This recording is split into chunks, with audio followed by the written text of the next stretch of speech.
Hey, Shalom out there. Shalom. Hey, Jim at Charlotte, back at you, live in effect. All right, bear with us real quick. Get situated. All right, another weekend to prophesy against the downfall of Babylon the Great. All right. So with that, before we get started, we'll give all the praise, honor, and glory to Yahweh.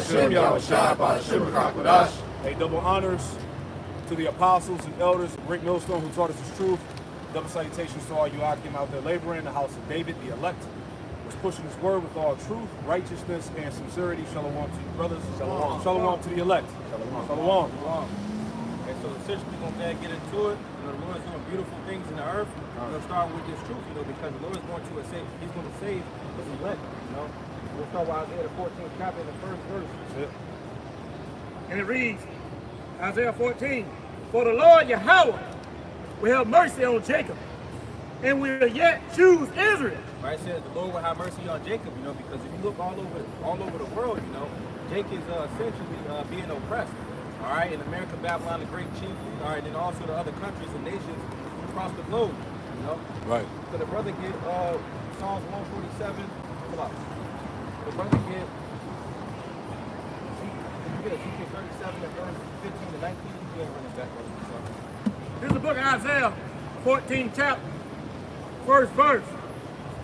For the Lord Yahweh will have mercy on Jacob, and will yet choose Israel, and set them in their own land. Right. Genesis chapter 15 and verse, I believe it's 18. Because it says set them in their own land, pursuant to Isaiah the 62nd chapter. The Lord's going to set us in that land which is known as the Fertile Crescent. Genesis chapter 15, verse 18, it reads, in the same day, the Lord made a covenant with Abram, saying, unto thy seed have I given this land. Right, and to thy seed, from Abraham to Isaac to Jacob, the 12 tribes. So it says, from the river of Egypt. Right, the river of Egypt, talking about the Nile River. Unto the great river, the river Euphrates. Right, Hanahar Parat, which is the river Euphrates.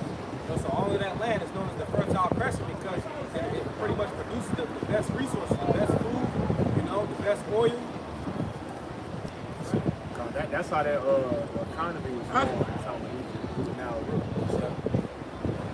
Hey, we're going back to paradise because, hey, when we get put back into the power seat, starting with the house of David, which is going to be the governing body of the planet Earth in the kingdom of heaven, the world is going to go back to paradise, to the Garden of Eden. Right, because what the brother had said, like it says in Genesis 27th chapter, I believe, this was the lesson that given to Jacob and Esau. Esau understands the significance of what that land represents, which is why there's been wars going on over that land for all these years. That land, that region, that particular region of the planet Earth, right, holds great significance. So like Priest said, that's the reason why there's wars going on. You got the heathen nations, fighting for territory and whatnot, man. But like pursuing the Luke, was it the 21st chapter? The time, what does it say, how the times of the Gentiles be fulfilled? Give me that real quick. 21:34. Yeah, give me that real quick. This is the book of Luke, chapter 21. Come in now. This is the book of Luke, chapter 21. This is the book of Luke, chapter 21, verse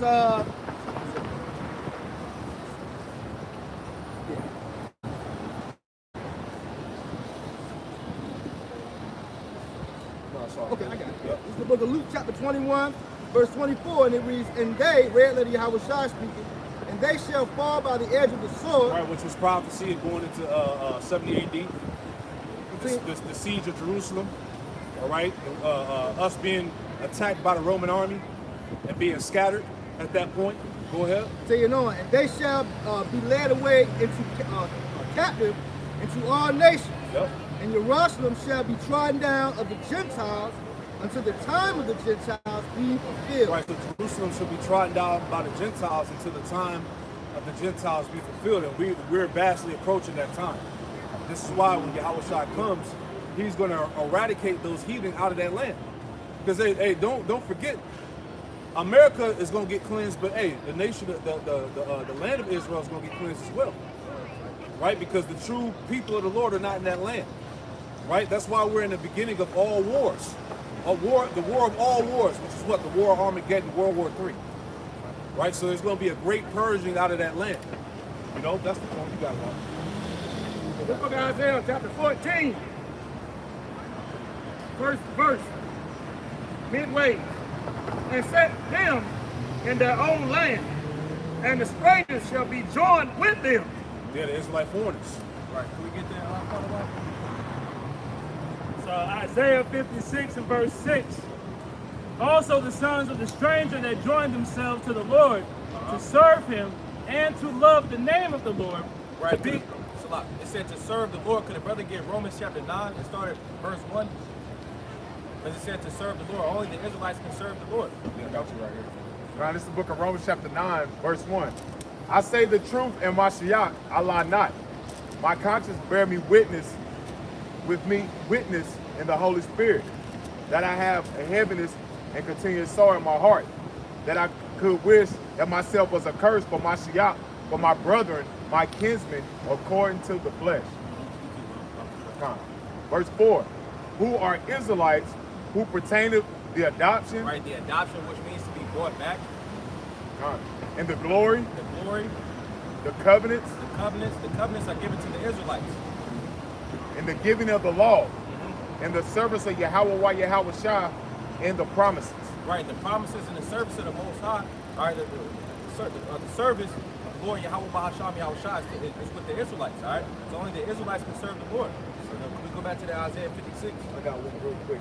Isaiah 44:1, it says, Yet now hear, O Jacob, my servant, in Israel whom I have chosen. So only the Israelites can be servants of the Lord.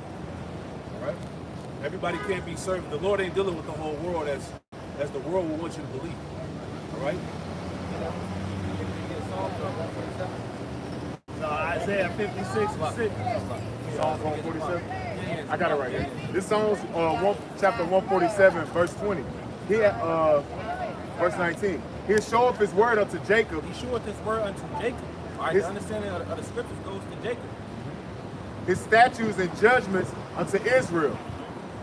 He have not dealt so with any nation. Right, he has not dealt so with any nation. So the whole term of what's it called, supersessionism, replacement theology, that's not true. Which really it goes into a circumventation of the scriptures.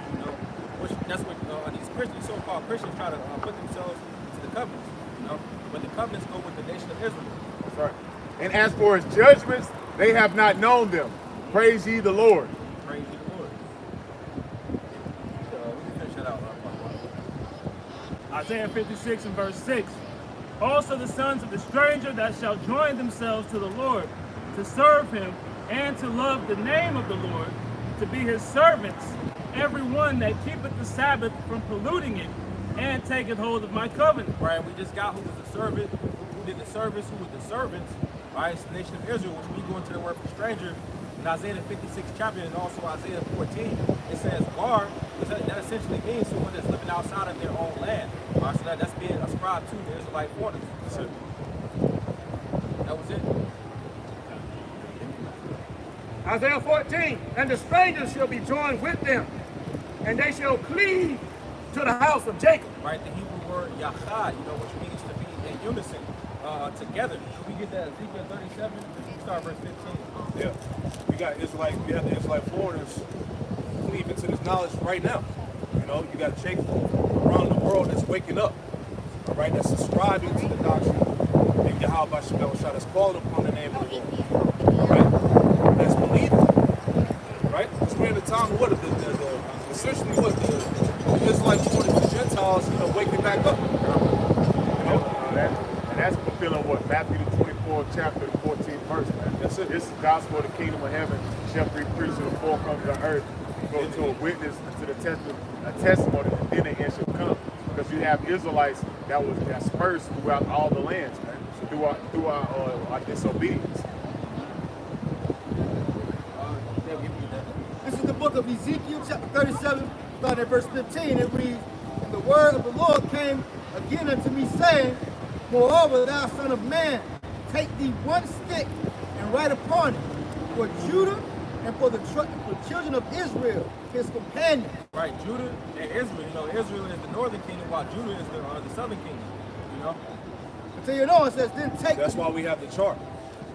You know. Go ahead. Until you know, it says, and then take another stick and write upon it for Joseph, the stick of Ephraim, and for all the house of Israel, his companions, and join them one to another into one stick. Right, join them one to another in one stick. And this word is itazah, which means pretty much wood, something that's firm, something that's rooted, the plank, you know. Continue on, and they shall become one in thine hand. And pretty much representing pretty much when we're going to come together. You know, start with the elect first and foremost on this side. That's David. Yeah, because there's a great gathering going on in the spirit. You know. Isaiah chapter 60 verses 1 through 3. It says, arise, shine, for thy light is come, and the glory of the Lord is risen upon thee. And this is what this truth has done as far as waking up our people back to the knowledge of who they are and whose power they serve. It says, for behold, the darkness shall cover the earth, and gross darkness the people. And this is what has happened when Esau and Edom come into rulership. He has spread darkness and confusion of not knowing who you are, not knowing what your purpose is, or who truly is ruling this world. You know, everybody's in a confused state now. All right? It says, but the Lord shall arise upon thee, and his glory shall be seen upon thee. And that's what happens to the elect. And the Gentiles, the Gentiles, this is talking about the Israelite foreigners, shall come to thy light, and came to the brightness of thy coming. So the Lord is raising up the house of David, man, bringing the elect back unto the Lord, man. This book of Isaiah, chapter 14, verse 2. And the people shall take them and bring them to their place. And the house of Israel shall possess them in the land of the Lord for servants and handmaids.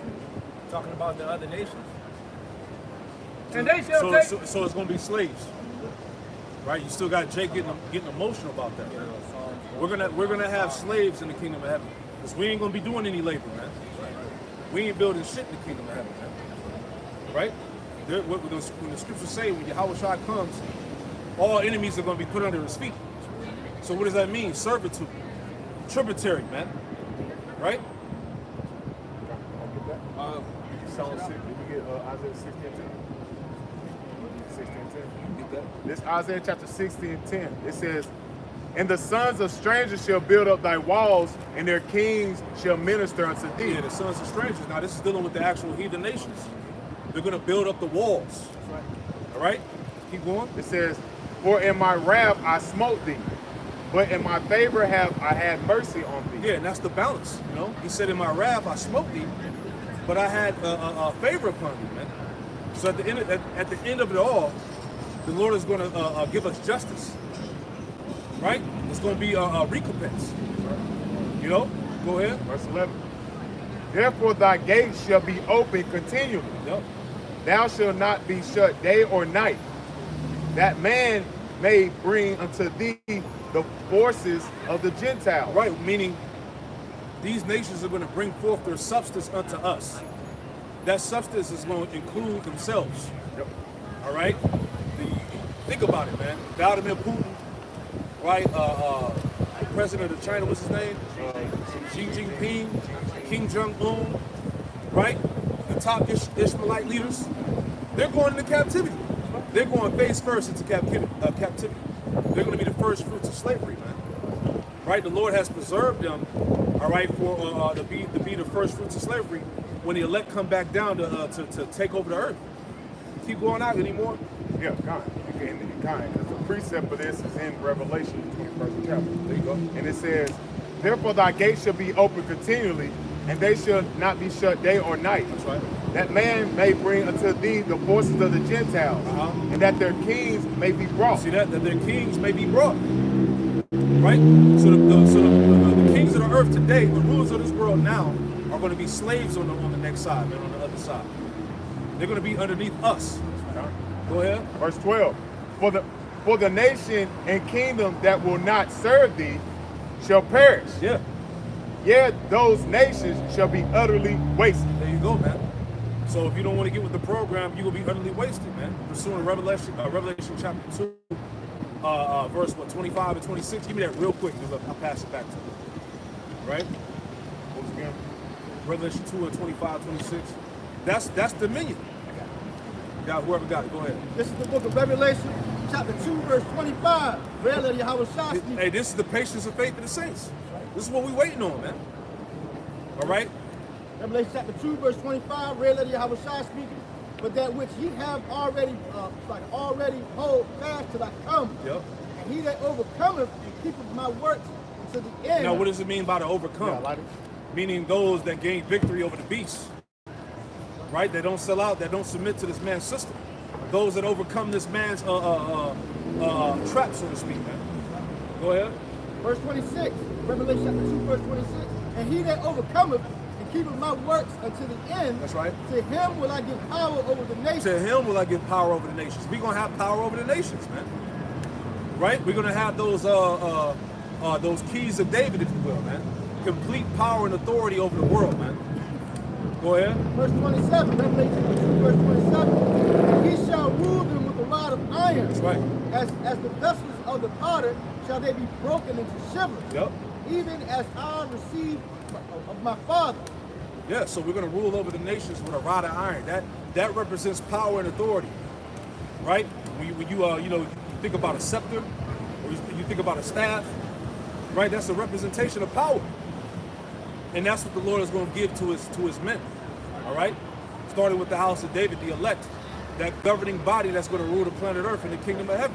That's what's coming, man. Yeah, go ahead, whatever y'all got. Just got right quick the word for power in Revelations 2 and 26. It's the word power. Strong's G 1849, it says exousia. It says power of choice.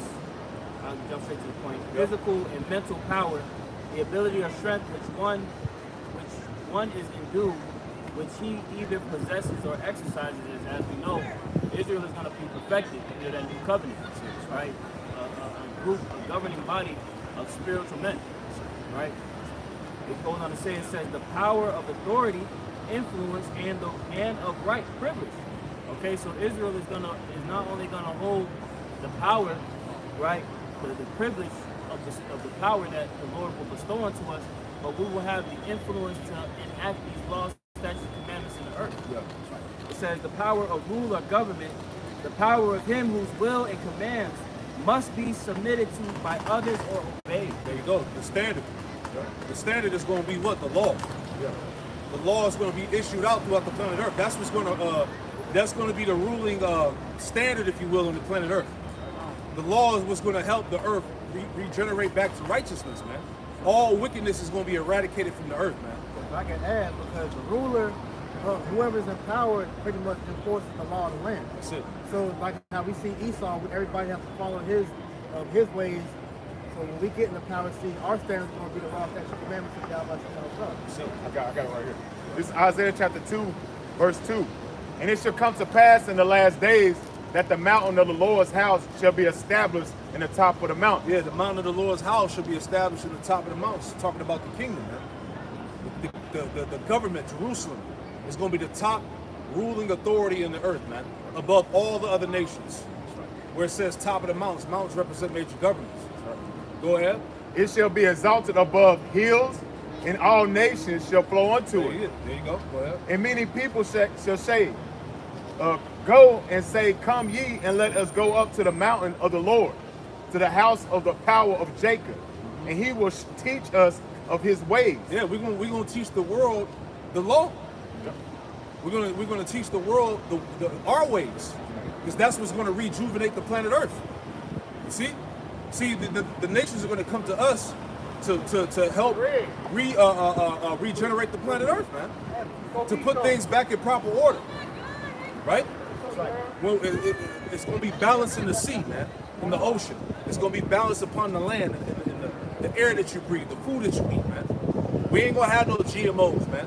There ain't going to be no lab-created food in the kingdom of heaven, man.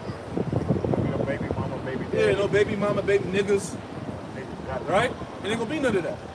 I gotta have something back here. This is out of the book of The Valley of the Dry Bones. It says, to be successful and blessed in business, we must keep the Most High's law.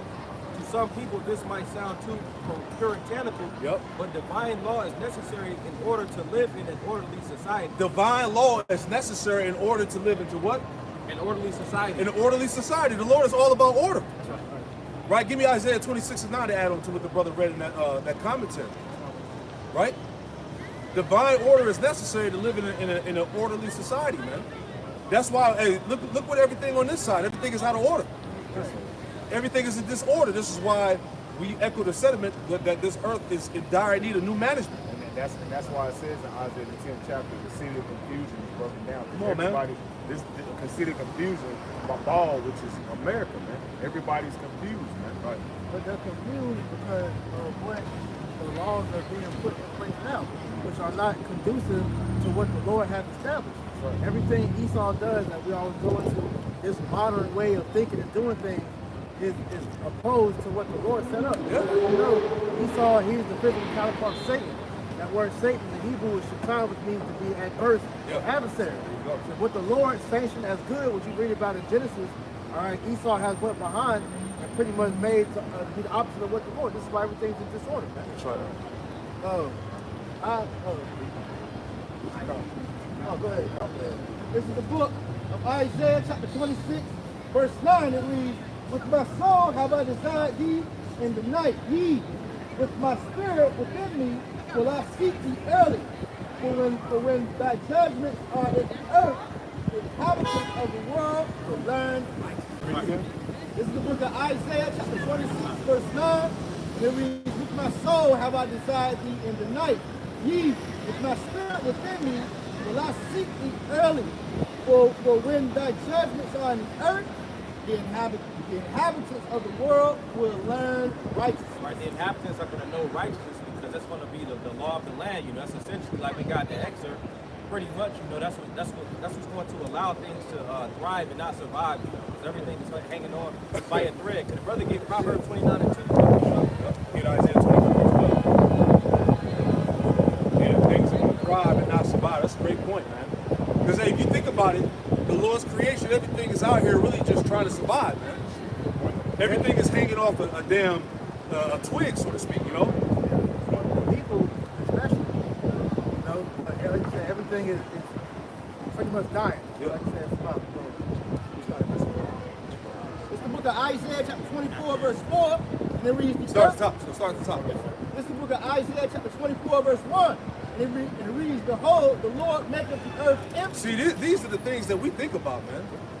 And when we meditate upon things, we think about how the earth is going to be righteous again, how the earth is going to go back into its full strength, right? Because pursuing to what Genesis was the 3rd or 4th chapter dealing with Cain, right? It talked about that the earth wouldn't yield its full strength. See, so these are the things that we yearn for in the spirit, man. You got it, brother. Isaiah 24 and 1. Behold, the Lord maketh the earth empty, and maketh it waste, and turneth it upside down, and scattereth abroad the inhabitants thereof. And it shall be as with the people, so with the priest, as with the servant, so with his master, as with the maid, so with her mistress, as with her buyer, so with the seller, as with the lender, so with the borrower, as with the taker of usury, so with the giver of usury to him. The land shall be utterly empty and utterly spoiled, for the Lord hath spoken this word. If I can add, because the reason why that's like that is because the Lord set up a harbinger of death to rule, man. So, as we know, when an unjust ruler is ruling, all right, the world suffers for that. So Esau has done nothing but put death throughout the world, and this is the byproduct. Man. This is why the earth is in the state that it's in.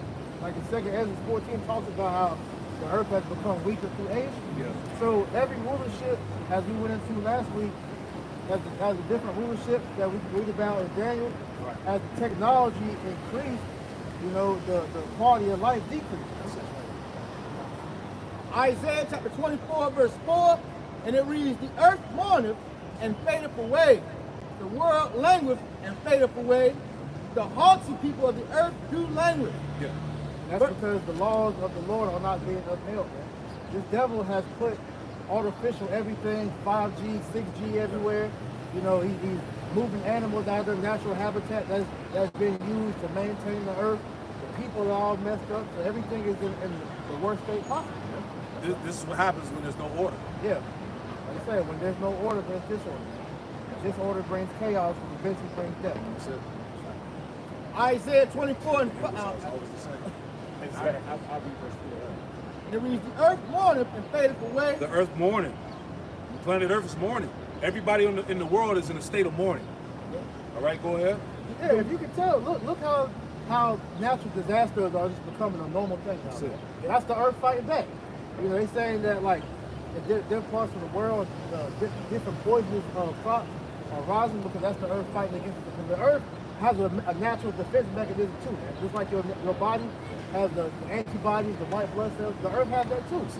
Yeah, and so the earth is going to pretty much wipe out the virus before the virus wipes out it. Yeah. Like the ocean. The ocean has now it's like certain bacteria in these beaches where they're giving precautions. Like if you go in some of the water, you can get like certain diseases, flesh-eating diseases, zebras and shit. sand and shit. You know. That's the earth trying to preserve itself, like you once said, man. It's survival. So as it's like your body, like when you have cancer or terminal disease, that's because the defense mechanism of the body is pretty much done. You know? Esau called that what? Homeostasis, to where it's trying to get back to the actual balance. Yeah. Yeah, because when you're like in a body, if you're too acidic, you'll get sick. Yeah. That's why you have to be alkaline. And you know, different diseases you develop like cancer and that's really your body trying to develop a system to get rid of whatever's wrong with you. Yeah. No, it's a disease, but like we know that word disease means not at ease. Yeah. But that's this defense mechanism of doing that. You know? Isaiah 24 and 4, the earth mourneth and fadeth away. The world languisheth and fadeth away. The haughty people of the earth do languish. Verse 5, the earth is also defiled under the habitations thereof, because they have transgressed the laws and changed the ordinances, broken the everlasting covenant. That's the rulers of this society, like we went into earlier, man. Sirach chapter 10, man. All right, Esau is an unfit ruler. So the Most High is allowing these things to take place, all right, for prophecy's sake, but we're going to come to a point, like it says in verse 4, he's going to set up one that's powerful for the earth, which is the Israelites, man, because we're going to establish the law, which in turn is going to make everything go back to normal. Psalms 82 and 5. They know not, neither will they understand. They walk on in darkness. All the foundations of the earth are out of course. That's Esau. All right, start with him, and then the rest of the people follow suit, because the laws are not being upheld, man.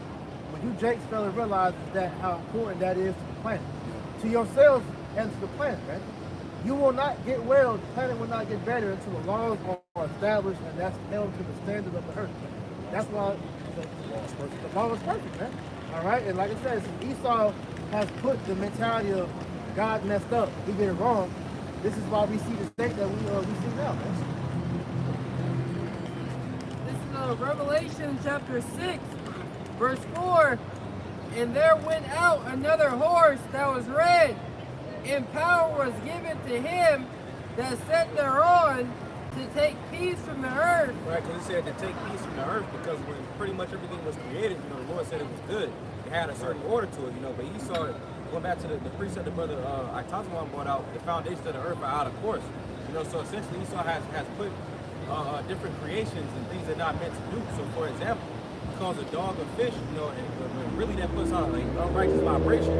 He puts the woman over the man, so he pretty much is taking things out of their natural order. So that's how he took peace from the earth.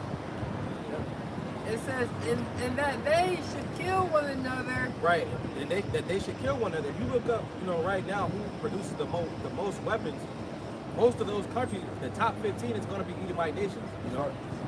Yeah, hey, Russia and America got the most nukes. Yeah, NATO nation. Right. How is that beneficial to the earth? Right? And there was given unto him a great sword. Right, pursuant to the scripture in Genesis, you know, when Esau got blessed with the sword, you know, which he has many different variations of the sword, you know. This is power. Right? Let me go back to the app. You still have that proverb, right? 2019. That is on. Let's say, yeah, I had Okay, all right. This is the book of Habakkuk, chapter 2, verse 14.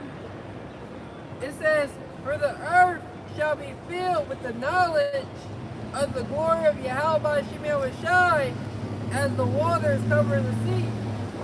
You know, so when the scriptures talk about what there are set thrones of judgment, even the house of David. You know, and that's what you see being built up right now, being reestablished, the throne of David, as it speaks about in the book of Amos. The Lord is going to raise up the house, the rooms of David, as he did in the days of old. You know, so that's what we are out here, you know, to preach and to speak into existence, the kingdom of heaven. You know, till Shiloh comes, until Yahweh Shai comes back with his authority and power. We're going to set up a rulership. We're going to set up a mighty kingdom down here upon the earth that should never be done away. Pretty much going back to the other point of the earth is fighting back, you know. In the book of Isaiah, chapter 14 and verse 2. And the people shall take them and bring them to their place. And the house of Israel shall possess them in the land of the Lord for servants and handmaids.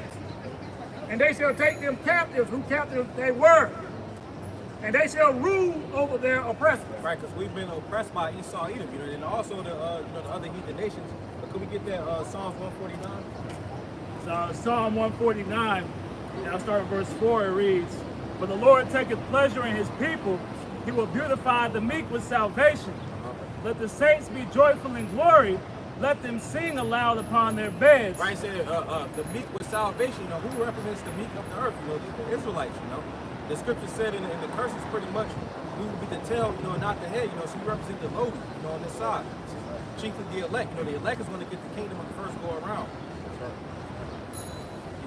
Let the high praises of the Most High be in their mouth, and a two-edged sword in their hand. Right, it's true, you know. To execute vengeance upon the heathen, and punishments upon the people. Yep. To bind their kings with chains, and their nobles with fetters of iron. Right, so you heathen are going into slavery, you know, you so-called white people, all right, down to, you know, Elam, you know, the so-called Indians, you know, you're going into slavery, right, because you essentially drunk upon the Lord's holy mouth. Can you get that? Obadiah chapter 1, verse 15, it reads, but the day of the Lord is near upon all the heathen. Right, the Lord is about to judge these heathen, you know, for what they did to the tribes. As thou hast done, it shall be done unto thee. Thy reward shall return upon thy own head. As for ye have drunk upon my holy mountain. Right, because they benefited off of us being in that lower state, like it mentions in Judith, the 5th chapter, you know? That's what keeps them in power. As long as we don't get raised up, as long as we don't come back, they remain in power over us. Right? As long as we stay in sin. This is why there was so much effort poured into keeping us blinded from the truth, keeping us away from the Bible, keeping us out of the scriptures, keeping us, blinded with these false doctrines and religions. Right, you know? Make a point, right? Going to last night of Dallas. This is why when Esau came into power and the Greeks and the Romans, this is why they went into Egypt, learning all that knowledge in Egypt, because them Egyptians perfected, you know, pretty much keeping us down, man. You know, this is what this society is the equalization of, man. All right, from all the past captivities, the idols and the vibrations that either use to keep Jake down, man. Yeah, because like I was saying, as the brother was reading, retribution is biblical, man. Yeah. It's all in the Bible, man. You know, it says this retribution in the free dictionary. It says punishment administered in return for a wrong committed. There you go. God. Real quick, second one back. It says punishment or reward distributed in a future life based on performance and discipline. There you go. These heathen are going down. They're going to be put under us. As subjects, man. You know, that's part of the glory. That's part of the glory that we're going to receive, is to rule over the nations. Right? It's Ecclesiastes chapter 3, verse 15. That which have been is now, and that which have to be have already been. Yep.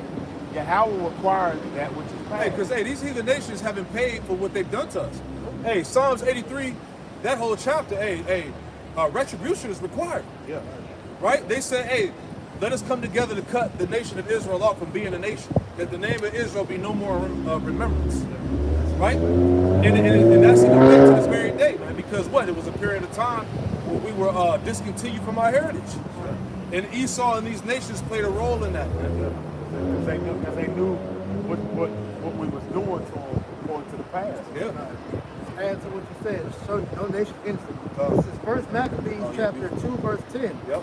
What nation have not had a part in her kingdom and gotten of her spoils? Yeah, what nation has not had a part in the destruction of Jerusalem, man? All right? Hey, you read about the Philistines and Judges, Moab, right? Amalek, Ham, you know, all Ammon, Japhet, All of them. you know? Ammon had a All these nations had a hand in our destruction. Ammon had a whole council. They get right in power. Come on, man. We fucked up. Them and a lot of these nations, Yeah, we bro. fucked you up, man. That's it. This is a Psalms 28:3. Draw me not away with the wicked and with the workers of iniquity, which speak peace to their neighbor, but mischief of it is in their hearts. Give, Can you run it back? it's Psalms 28:3. Give me not away. Sorry, draw me not away with the wicked. Right, when it chiefly starts with Esau, Edom, you know, trickling down to the rest of the heathen. And with the workers of iniquity, They said the workers of iniquity, you know, the scriptures say that they can't sleep unless they've done mischief, you know. which speak peace to their neighbors. Right, Psalms 55th chapter, you know, pretty much, the 50th chapter going into pretty much how they, you know, they speak those smooth words, you know, slicker than oil, roughly paraphrasing. It says, but mischief is in their heart. They got ulterior motives, you know. Give them according to their deeds and according to the wickedness of their endeavors. Right, it said, give them according to their deeds and the wickedness of their endeavors. Is there anything else? Yep.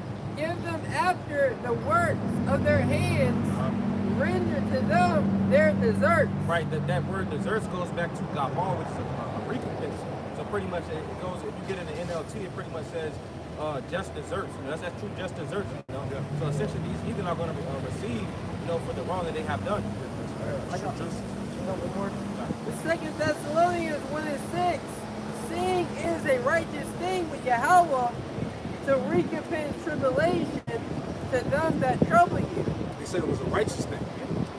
You know, because you still got Jacob to get emotional about revenge, recompense, retribution. These things are biblical. This is what's going to come for what was done to us. The Lord said, he that touches you, touches the apple of thine eye. Right? Remember, we represent, as a nation, the Lord's woman. And the scriptures talk about how the Lord was jealous for his woman. Right? You see somebody trying to do harm to your woman, what you going to do? So how much more the Heavenly Father? Right? This is the book of Psalms chapter 2 and verse 8. Ask of me, and I shall give thee the heathen for thy inheritance, and the uttermost parts of the earth for thy possession. In the uttermost parts of the earth for thine possession, man. We're going to rule the world, man. Right? Thou shalt break them with a rod of iron. Thou shalt dash them in pieces like a pot of vessel. There you go. Which is power. That's what you call dominion, man. All right? That was it. This is the book, Obadiah, chapter 1. I'll read verse 15 again.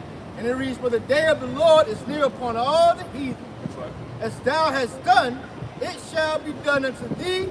Thy reward shall return upon thy own head. Right, that righteous recompense that we got. That's right. I got it. It's the book of Colossians, chapter 3, verse 25 in the NIV. And it reads, anyone who does wrong will be repaid as for their wrong. And there is no favoritism. So I just want to bring it out because, you know, just going to the back end. retribution is required. You know? And this is what these nations, are afraid of, because, like the apostles say, hey, the elites of this world, they know that this is true. They know exactly what we know, right? But what they're trying to do is they're trying to offset this from happening. This is why their plans is to ultimately to do away with the nation of Israel, right? To kill us all. Essentially World War III, this nuclear destruction is really against getting rid of Jake, man. Right? This is really the ultimate plan, because they know that according to the prophecies, the seed of Abraham would be as the sands of the sea. So you got Israelites all over the planet Earth, that are going to look like the other nations included. But this is part of their what they call depopulation, the depopulation agenda. You have the Georgia Guidestones, where it was written that they want to eliminate over how many billion? Like 6 billion or something like that. They wanted to reduce the population down to 500 million. Yeah, reduce the population down to 500 million. How are they doing that? Through these jabs, all right? Through this biological warfare, and ultimately what? Nuclear destruction. You see? But really, like brothers say, it's not Esau's New World Order, it's really Yahushua New World Order. Right? It's really Yahweh Shem Yahushua that's going to reduce the population through the judgment at the end of the day. Right? Just like he did during the times of the flood. Yeah. Brought the population down to 8. It's easier to manage with a start over. It's easier to rebuild, destroy what was set up before. Yep. I got something real quick. Isaiah 24, just to add to that point. Isaiah 24, verse 7, it says that, therefore have the curse devoured the earth. What is the curse? Nuclear destruction. Therefore the curse have devoured the earth, and they that dwell therein are desolate. Therefore the inhabitants of the earth are burned, and few men left. See that? So a great cleansing is coming. Isaiah chapter 1, verse 16, it reads, As for ye have drunk upon my holy mountain. This is the book of Obadiah, chapter 1, verse 16. Yep. For as ye have drunk upon my holy mountain, so shall all the heathen drink continually. They shall drink, they shall be swallowed down, they shall be as though they had not been. Right, the scriptures say pretty much, the dregs, can the brother get Psalm 75 up the show? It's pretty much, the dregs pretty much represent, the part that you don't really want to drink, the bitterness, the bitterness.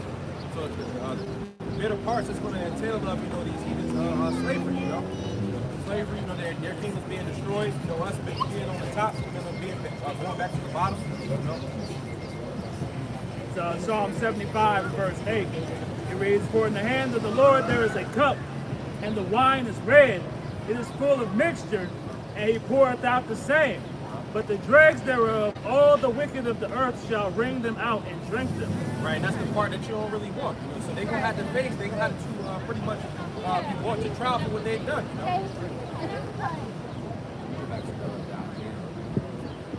The book of Revelation, chapter 18, verse 5. For her sins have reached into heaven, and the Most High have remembered her iniquities. Reward her even as she rewarded you, and double unto her, double according to her works, in the cup which she had filled to her double. And that's, Most High, y'all sins have reached to the heavens, man. So, all that wickedness y'all have put on, the children of Israel, what you put on us back in slavery all the way to now, y'all will get back that double, man. So you go back and do your research, see how y'all treat the children of Israel, and y'all gonna get double that output from the men of the Lord and the hopeful elect that make it to the kingdom. If I may add, there are things that these Edomites, that we don't even know about, man. And you're gonna have to pay for all of that. This is the book of Revelation, chapter 13, starting at verse 9, and it reads, If any man have an ear, let him hear. He that leadeth into captivity shall go into captivity. Right, so essentially, the so-called white man, with the other nations, essentially they rounded us up. They had Ham, round us up, and then Esau, he pretty much spearheaded, what's it called, the slave trade, Yeah, Amalek funded. We go through it all the time. Slavery was a world business amongst all the nations. You had Amalek that funded the slave trades. You know, you had the so-called Arabic nations that built the ships. You had Ham rounding this up. What I notice a lot on, especially on the internet, online in the comments, you know, JB reading the comments and shit, a lot of white people still like to run with the argument that, you know, we weren't the only ones that put you in slavery, you know, your own people did it and all of that. But when you really get into the history, right, these were the nations that were involved in our destruction. Tying it back to Psalms 83 and Psalms the 2nd chapter. Right? Yeah, hey, you're always gonna have sellouts. So yeah, it could have been some Jakes that was involved. You're gonna have Jakes that's gonna sell out, but as a whole, who was the one that was spearheading this shit? Right? And see, this is why these Edomites don't ever want to talk about their past atrocities, because it condemns them in the spirit. You know, let that be in the past. Why you gotta keep bringing up what we did, right? Because it hasn't been the payment hasn't been required yet, right? Justice hasn't been served yet. But you want us to remember fucking 9/11 and the hollow fraud, right? Pearl Harbor and all of that shit. What about the 300+ million of our people that died in slavery, man? When you was throwing the bodies off the ships to be eaten by sharks, right? When you was feeding our people to alligators, when you was hanging us by our fucking necks, right? When you was sacrificing us to devils, right? When you was eating our bodies, right? Hey, them Christian crusades, hey, you can't forget about that in the name of Christianity, right? Them so-called Europeans was coming over here to the Americas, dealing with the Northern Kingdom, killing them, eating their bodies, making them bow down to Serapis Christos, Jesus Christ, right? It was great violence, man, against our people, man, and it hasn't been repaid. And they just found all those Northern Kingdom kids underneath all those churches up there in Canada. Yep. You know, all those orphans that they kidnapped from the parents, or they killed the parents and take the kids and give them American names. All those kids were tortured and raped and killed. Yeah. It's the same thing going on to this very day, man. With these orphanages, adoption centers, right? Esau come in there and adopt Jake babies and have his way with them, man. You know, so it's much to be required out of this devil, right? This book of Jeremiah, chapter 30, verse 16. Therefore, all they that devour thee shall be devoured. That's it. And all thine adversaries, every one of them, shall go into captivity. Every one of them. And they that spoil thee shall be a spoil. Hey, the Lord is all about balance, man. All right, a false balance is an abomination to the Lord, man. So just like as the Lord had given us over to our enemies, the balance is what? That our enemies are going to be given over to us. See? So you can't say that Yahweh Shema Shah is not fair. Right? And all that prey upon thee will I give for a prey. There you go, man. So the tables are going to turn. This is the time we live in now. We're talking about what? A transition of power in the planet Earth. All right? The ones that are in the seat of kingship and the seat of power right now are about to fall. Right? And what? The meek are going to get put back on top. All right? Starting with the elect.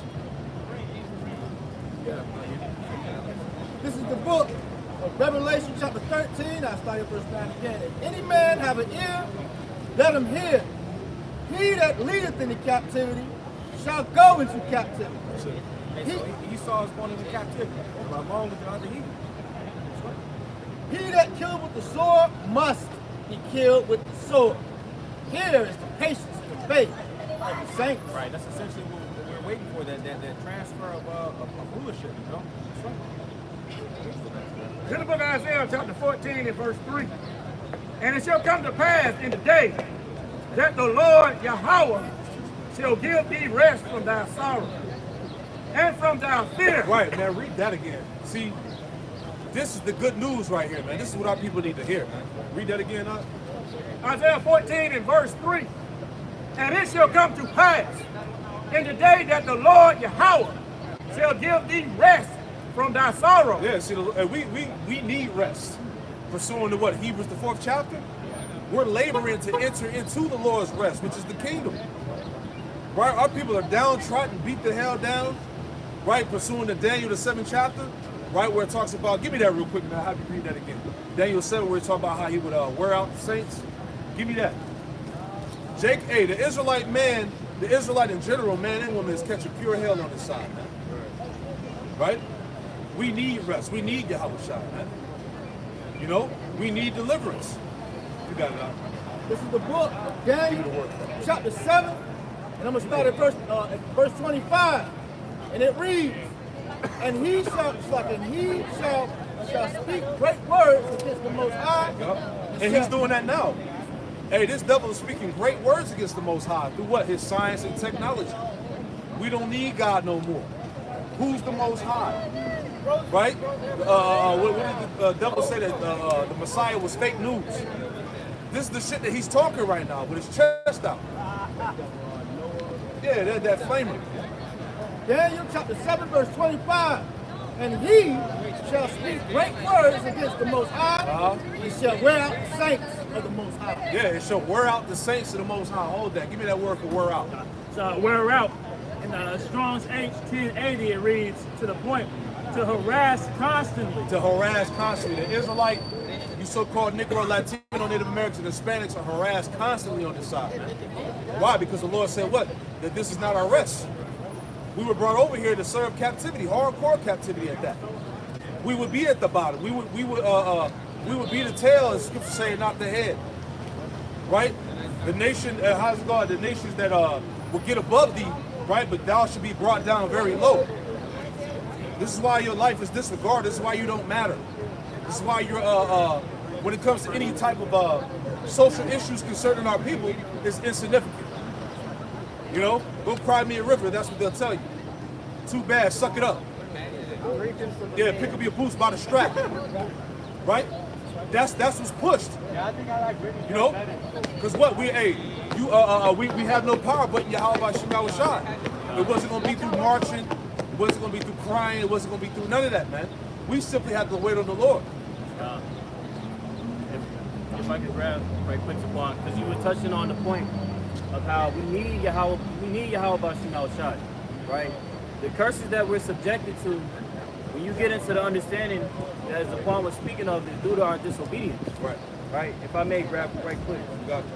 Baruch chapter 2 and 1, it says, therefore the Lord Yahweh hath made good his word, which he pronounced against us, and against our judges that judged Israel, and against our kings, and against our princes, and against the men of Israel and Judah. So basically, there was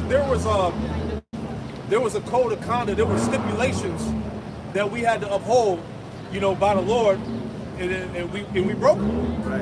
And as a result of disobeying the Lord, we were put in this condition on the planet Earth. Everything that Israel goes through and that our people goes through is of divine circumstances, man. Yep. This is what we try to get our people to see. We ain't catching hell for no reason, man. Right. This is because we sinned against the Lord. Right. Go ahead. Verse 2, to bring upon us great plagues, such as never happened under the whole heaven. What's part of the great plague? Slavery, man. When you actually go and do research about slavery and what happened and what we went through as a nation, all right, it was brutal, man. Yeah. It was over the top, right? Like I was listening earlier, when you really get into some of the details of what happened, what these white people was doing, not only these white people, but these other nations, man. Like I said, it was eating our bodies, mutilating our children, right? Witchcraft, right? They was doing shit that you wouldn't even think of, man. That's why, hey, when the Lord comes back, he's going to have to put his anger upon us, man. Right? Because a lot of our people are really clueless of the things that happened to us during them times, man. Right? Like it says, they combined all our captivities and they went and learned how these different leaders treated Jake, man. So they went and learned these things from Egypt. They went and learned the brutality from the Assyrians, right? And then they took their own spin and their own wickedness and married it all together through the Greeks and the Romans, man. Yeah, that's right. That's so right. Now this is what you're seeing is a culmination of all that taking place, man. Just like gator bait, where so-called white men will use a baby Israelite as bait for an alligator. Just throw them in the water, and the alligator will just bite down on the little baby. But really, when you study Egypt, that goes back to Egypt because hey, they got the what you call it, the hieroglyphs, And they would show an Israelite, a young Israelite boy or a baby being eaten by the alligators. So that's what the Egyptians was doing to us back then. So that whole concept of gator bait really goes back to Egypt, which we now are what? In spiritual Egypt. Right? Yeah. That's it, man. Christopher Columbus, the Spaniards, when they came and conquered the Northern Kingdom tribes, what was they doing? The pregnant woman, they would cut the stomach of the pregnant woman and pull the baby out and stump the baby's head. Brains out on the ground. This is history, man. So you don't think he ain't gonna pay for that? Verse 2. To bring upon us great plagues, such as never happened under the whole heaven. See, hey, what happened to us ain't happened to any other nation, man. So when you on the internet and you hearing these damn clowns talking about, well, everybody went into slavery. Everybody had their role in it. No. What happened to us didn't happen to any other nation, man. Right. Right? Right. What is that? Amos 3:1? That's it. Right? The Lord doesn't deal with us the same way how he dealt with the rest of the world. That's it, man. The stipulations that we're reading and we're going through is associated to the covenant that we made with the Lord. That's it, man. So we were on a whole different playing field. See, Amos 3:1. Amos 3:1. So you 48ers out there, you lie. This is the proof. So Amos chapter 3 and verse 1. Hear this word that the Lord has spoken against you, O children of Israel, against the whole family, which I brought up from the land of Egypt, saying, you only have I known of all the families of the earth. Yep. Therefore I will punish you for all your iniquities. Yep. And that's just backing up the point that Zaquan had made, man. All right. The curses that we were subject unto, hey, this is not on the level like these other heathen, man. Okay? The affliction that we faced by the hand of Yahweh Bashim Shai, he didn't deal with us like how he dealt with the other nations, man. You see? I got a little bit more in this verse and then that's it. Baruch chapter 2 and verse 2 in the latter, it says, as it came to pass in Jerusalem, according to the things that were written in the law of Moses. Yeah. You know? This is the Baruch chapter 4 and verse 6. See, ye were sold to the nations, not for your destruction, but because you moved the Most High to wrath. Yep. You were delivered unto your enemies. For ye provoked him that made you by sacrificing unto devils, and not to the Most High. You have forgotten the everlasting power that brought you up, and ye grieved Jerusalem that nursed you. So that's why we got stuff like this. Because we forgot Most High, man. We started serving the other gods, falling away to heat. We trashed our land. We shed blood in our own land. We defiled our land, and the Most High kicked us out, put our ass over here. And not over here, scattered us all over the planet, but the majority of us over here in perpetual slavery until Yahweh shall come back. That's why we got to pay the suffer. That's why we went to all that atrocity that Brother Ashiel was saying about slavery, man. And we're going to continue to go through it until Yahweh shall come and deliver us.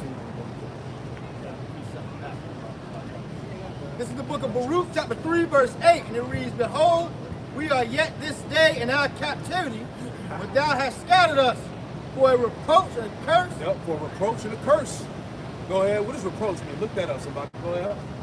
Baruch chapter 3, verse 8, behold, we are yet this day in our captivity, but thou hast scattered us for a reproach and a curse, Yep.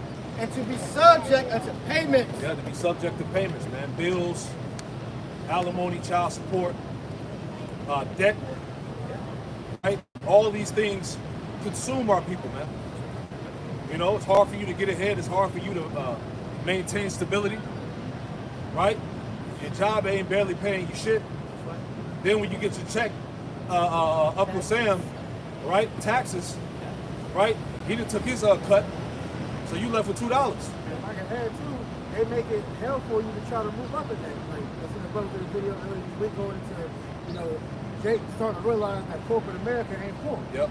Because Esau makes it a personal vendetta to make your life miserable on the job. Yep. Like I said, first buyer, last hired. Yep. This is our hell. Yeah, you can't. Hey, on a corporate level, you can't have no mistakes, and you got to go twice as hard.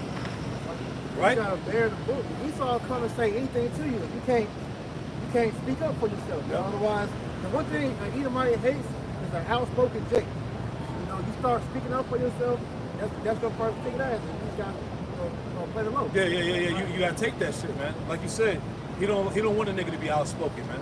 Right. The moment Jake start defending himself, now you a problem in the workplace.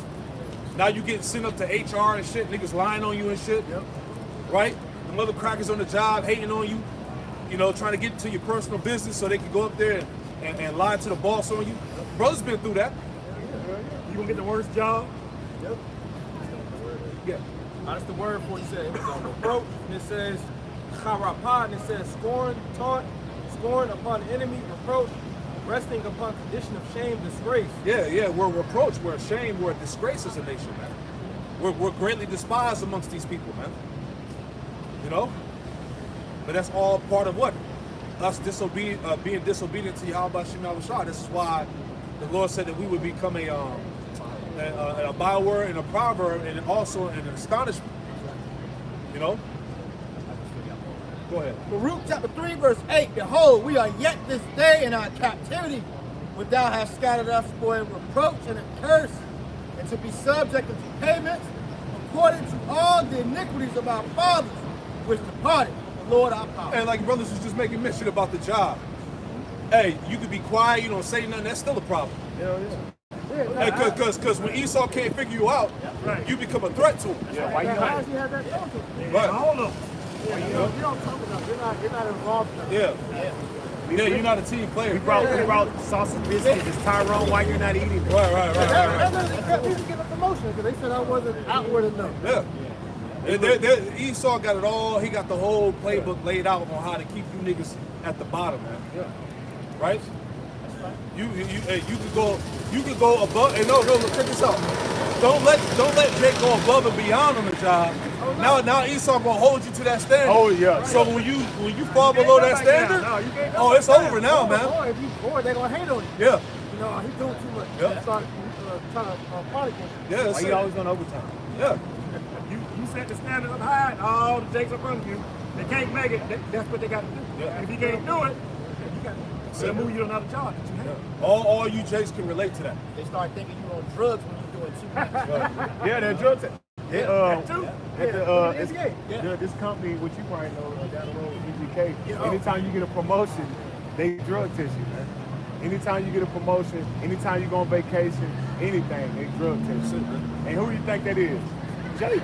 Because you know when Jake come back from vacation, Jake probably done got them hit a little blizzy or something, and they know, get that nigga. Come here, Tyrone, come here. Bring your badge. Right, pretty much going into like as a palm on out, wearing out the saints, you know, because we'll have a rest, you know, in this captivity. So when we get Micah chapter 2 and verse 10. This is the book of Micah. This is the book of Micah. Micah chapter 2, verse 10, and it reads, "Arise ye and depart, for this is not your rest." Right, arise ye and depart spiritually. You know, it's not saying to go and you're going to get a train or a bus ticket, not bus ticket, an airplane ticket and go somewhere else. You know, it's talking about spiritually. You know, essentially ascribe to this truth, you know, because that's what's going to set you free. You know, that's right. Continuing on, because it is polluted, it shall destroy you even with sword destruction. Right, so Jake don't get any rest on this side. You know, it was not meant to give us any rest on this side. You know, very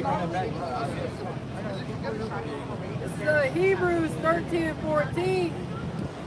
It says, for here we no continuing city, but we seek one to come. You know, like brothers are going into with the taxes and inflation, you know, it's causing a lot of people to get uprooted from where they're living at and move. You know, you gotta move in with your baby mama's family. You know, you gotta do all manner of things just to really survive here in this society. You know, and here in America, we don't have anything stable that's going to continue us, that's going to afford us all to tear us down and to continue to break us down, right? And that's why we're seeking this great kingdom to come, where rest is actually going to be allowed for the people of the Lord. grab second Ezra 8 and verse 52, how you run that back on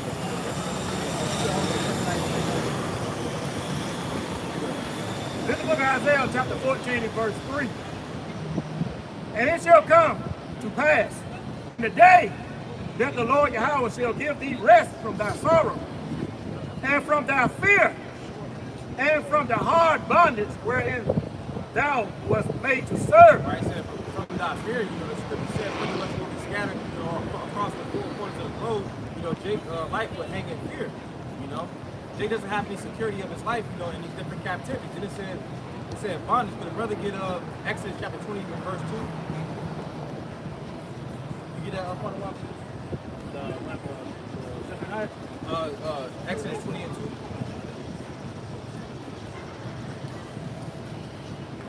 The book of Exodus chapter 20 and verse 2. I am the Lord thy power, which have brought thee out of the land of Egypt, out of the house of bondage. Right, so we serve captivity in ancient Egypt, you see, but we're in spiritual Egypt in present day, so that represents bondage. It's not, we was in captivity, like physical captivity, in slavery, you see, but we're still in captivity right now on the mind, and then the actual, captivity in some state, Jake thinks since you don't have actual shackles on, that you're not in slavery still. It's just on one big ass yard. They just really locked away in their mind. But they still thinking like the ways of the heathen. Yeah, sovereignty ain't coming to Yahweh Shai. Jake talk about he's sovereign, king, all of that, Go ahead. Zephaniah chapter 3 and verse 19. Behold, at the time I will undo that all that afflict thee. Yep. And I will share her that healeth. It's like I will save her that healeth, like it. And gather her that was driven out. And I will give them praise and fame in every land where they have been put to shame. Right, that's pretty much what the Lord is doing. He's gathering the elect, which 2/3 they'll be gathered in the kingdom, but first and foremost start with the elect and this truth, and pretty much going into the praise and fame, because going back to the curse, because brother guy said 62 and might be like verse 2. I got you. This is Isaiah chapter 62 and verse 2. It says, and the Gentiles shall see thy righteousness. Verse 3. Verse 3, con. Isaiah 62 and 3, it says, thou shalt also be a crown of glory in the hand of Yahweh, and a royal diadem. So like, it might just say new name or something.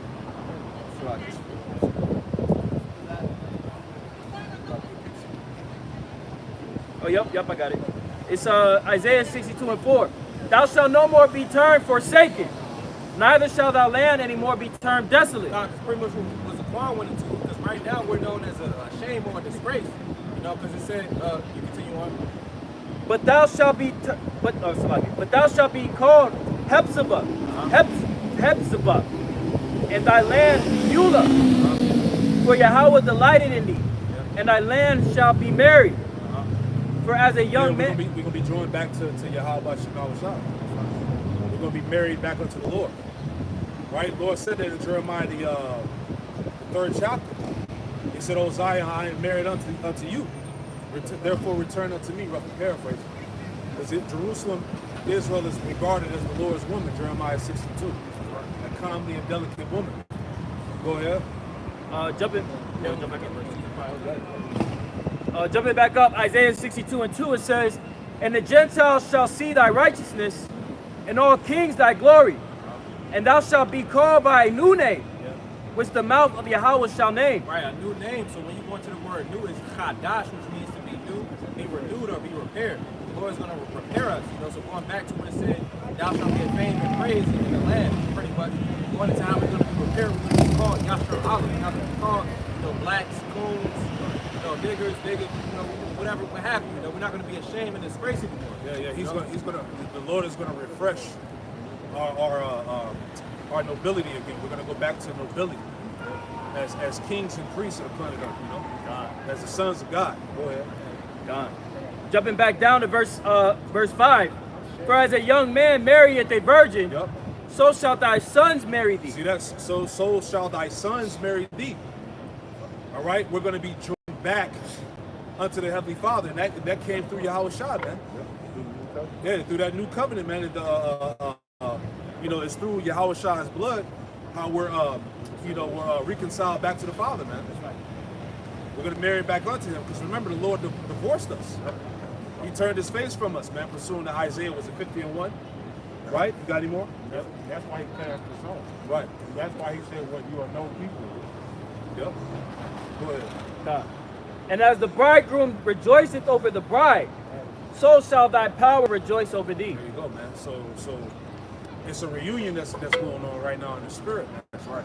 And those that belong unto the Lord, you know, are being joined back unto Him. You know. This is the book of 2nd Ezra, chapter 8, and I started verse 51, and it reads, "But understand thou for thyself, and seek out the glory for such as be like thee, for unto you is paradise open. The tree of life is planted. The time to come is prepared. Plenteous is made ready." Right, Jake don't got plenteous on this side, you know. Jake essentially has to fight, scratch, and crawl. May I add to that? Just because you said that Jake has to fight and claw just to get by. This is the book of Haggai. 6.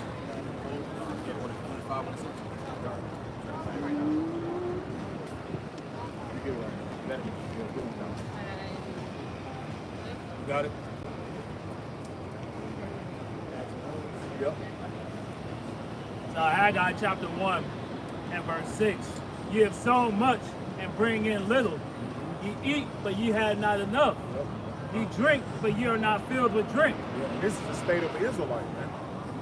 And the state of the Israelite, corporate world, and here in the so-called middle class, and the poorest world, man. The ones at the very bottom. Yeah, blue collar, white collar, you name it. Jake catching hell in every avenue. Yeah. Jake has to have another hustle with the hustle. Right. Even when he got the bread, he got to have another hustle, man. Because he know that money is not going to last, man. Ye clothe you, but there is none more. And he that earneth wages to put into a bag with holes. Yeah. Just like you have a bag, you know, you try to save up, saving up, something's going to happen eventually. Yep. You're going to wind up spending that You got to money. keep going in that bag. And that's the life of Jake. Yeah, you constantly trying to have a savings account. They say, look, you constantly have to dip in the savings. Something happened with the car, and something happened with this, that. You constantly have to keep going in and out the bag. Right. You saw part of that Joel obsolescence where he make things destroy. You gotta keep going and get them. They don't got the resources, to keep up with the lifestyle that Esau had. And the scripture saying what? He should be the head, and thou should be the tail. So we have to go to Esau for one of our things, man. That's showing that the Israelites are in subjects of slavery in the society. Yeah. What was concerning? I did a lesson on it, but concerning the wage gap between Jake and Esau. Like how many years? I remember you brought it up. Like how many years would it take Esau? 214 years. It would take 214 years for Jake to catch up to the wealth that Esau has. About 3 generations. You see what I'm saying? That's well over 3 generations. That's if he stops. He's not going to. Right? See, Jake don't really understand how much money $1 billion is compared to $1 million. Right. That ain't shit. $1 million compared to $1 billion is nothing. That's welfare. Now, how much more $1 trillion? Are you talking about the elites basically being liquidated? God.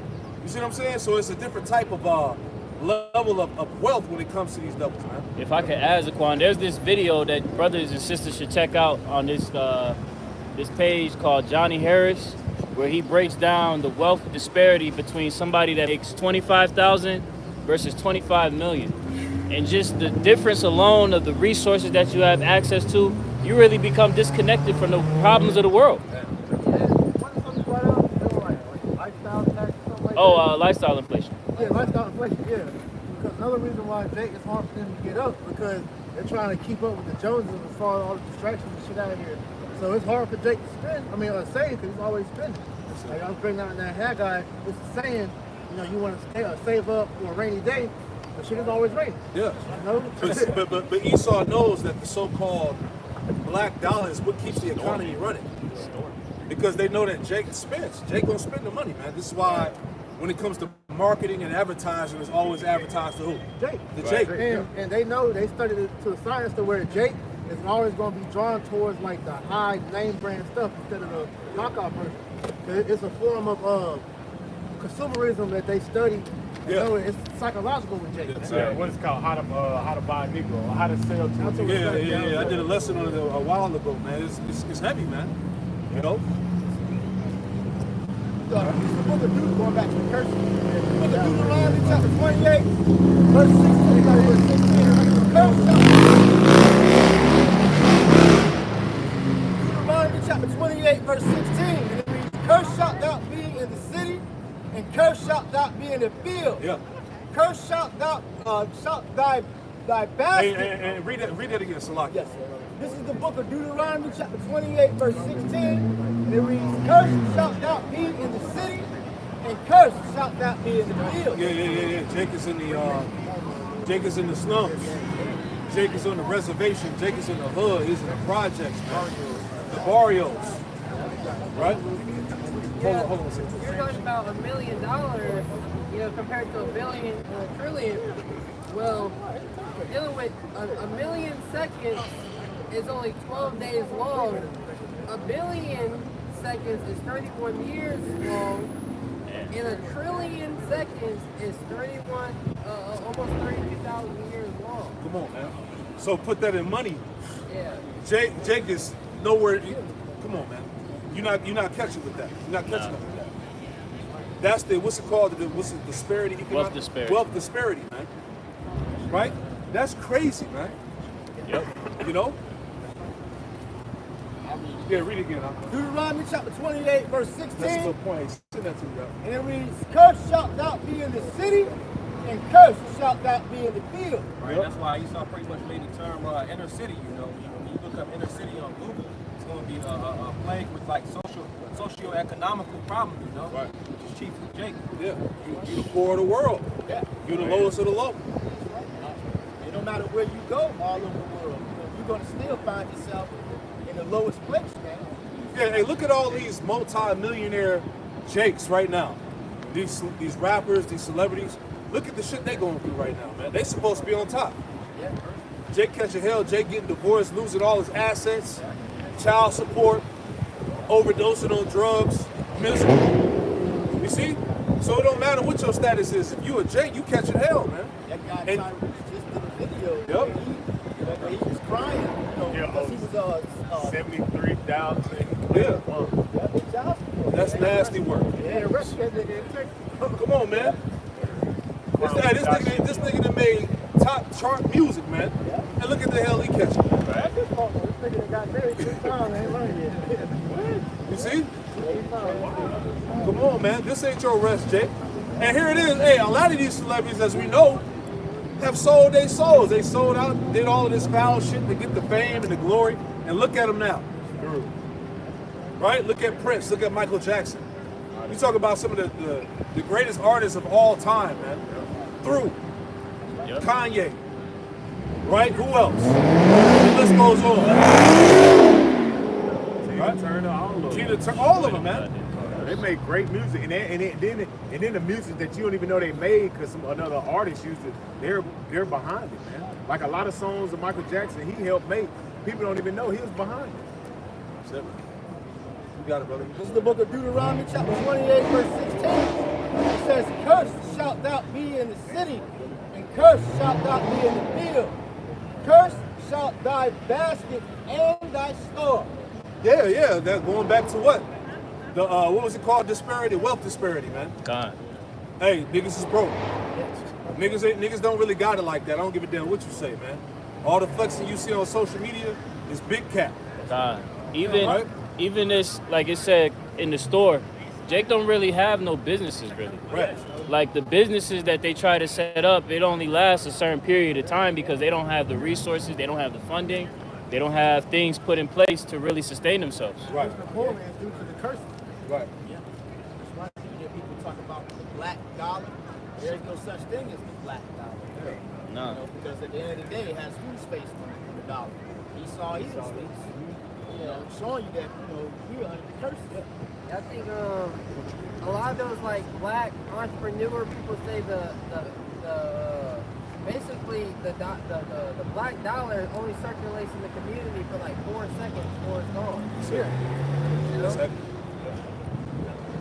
Deuteronomy chapter 28, verse 18. It reads, "Cursed shall be the fruit of thy body, and the fruit of thy land, the increase of thy what? Kin, and the flocks of thy sheep. Cursed shalt thou be when thou comest in, cursed shalt thou be when thou goest out." Yeah, as soon as you're born, what you're born into the system.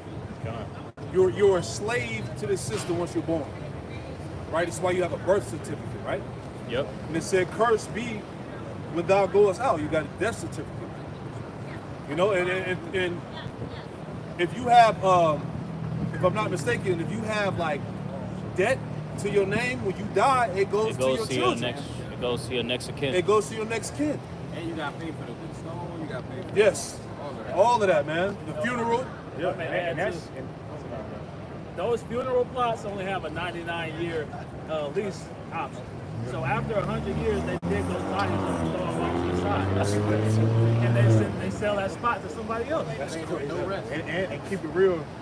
That what they're doing. That's a hustle, because not knowing you really can be buried on your own property, man. That's why they set them funeral homes up. So now that you'll be leasing them to them and their property. You can bury yourself on your home, on your backyard, and you don't have to charge. You can't even be charged nothing. But that's your own property. This place is wicked, man. A lot of those funeral directors, they'll send the casket down, and then once the family's gone, they'll dig it back up and take the casket and put it in A little water bottle. Yeah, that's fucked up. Yeah, put a little water. You probably get cremated at that point. But that's better in this society. You might as well get cremated. Hey, It's cheaper. but like, hey, this is an example of not being put to rest. Then Like you have literally. a death tax too. That's what I wanted to say. A death tax. So he tax your ass when you're born and when you go out, when you die. Read on that. You are commodity. That's the curse. Give me one more verse. This is the book. Read the 20. This is the book of Deuteronomy. Deuteronomy chapter 28.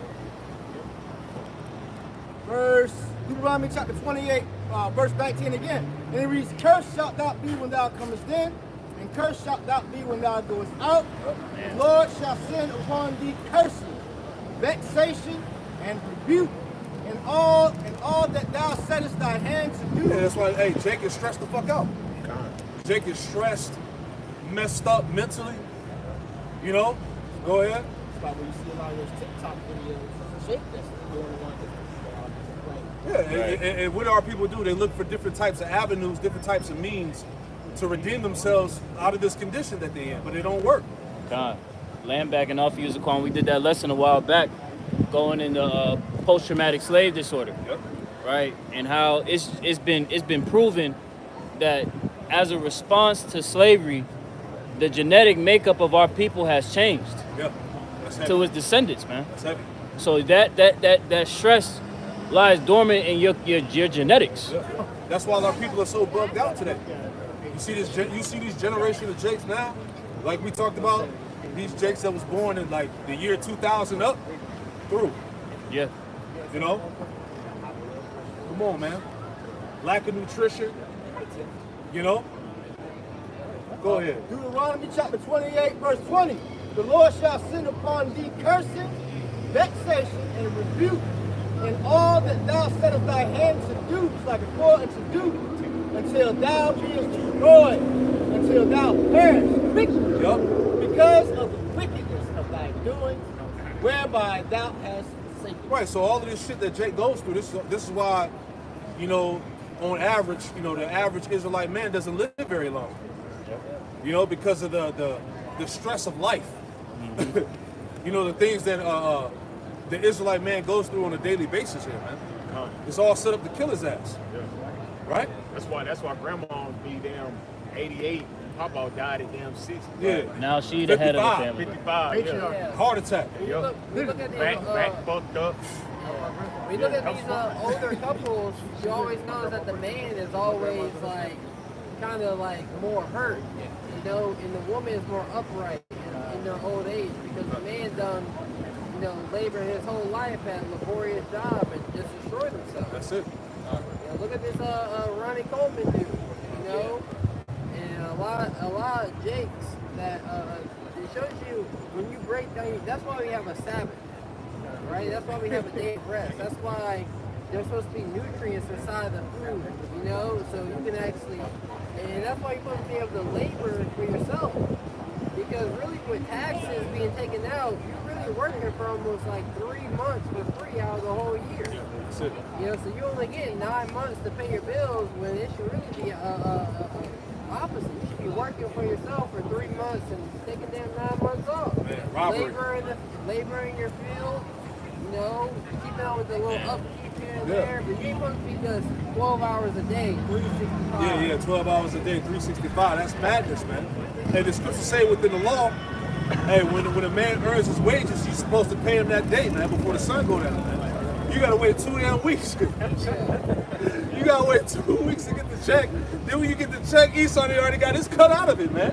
What type of shit is that? He flipped that shit on Wall Street. Come on, man. If you're using your money like at the banks, you know, you give them your money, you know, you got to go in there with an appointment because essentially Esau done used your money, you know. Yeah. That's why they give you like a penny a month or something like that. Yeah. Fractional reserve. Yeah. Fractional reserve bank. Yeah. You got your money in the savings account, but he taxing it.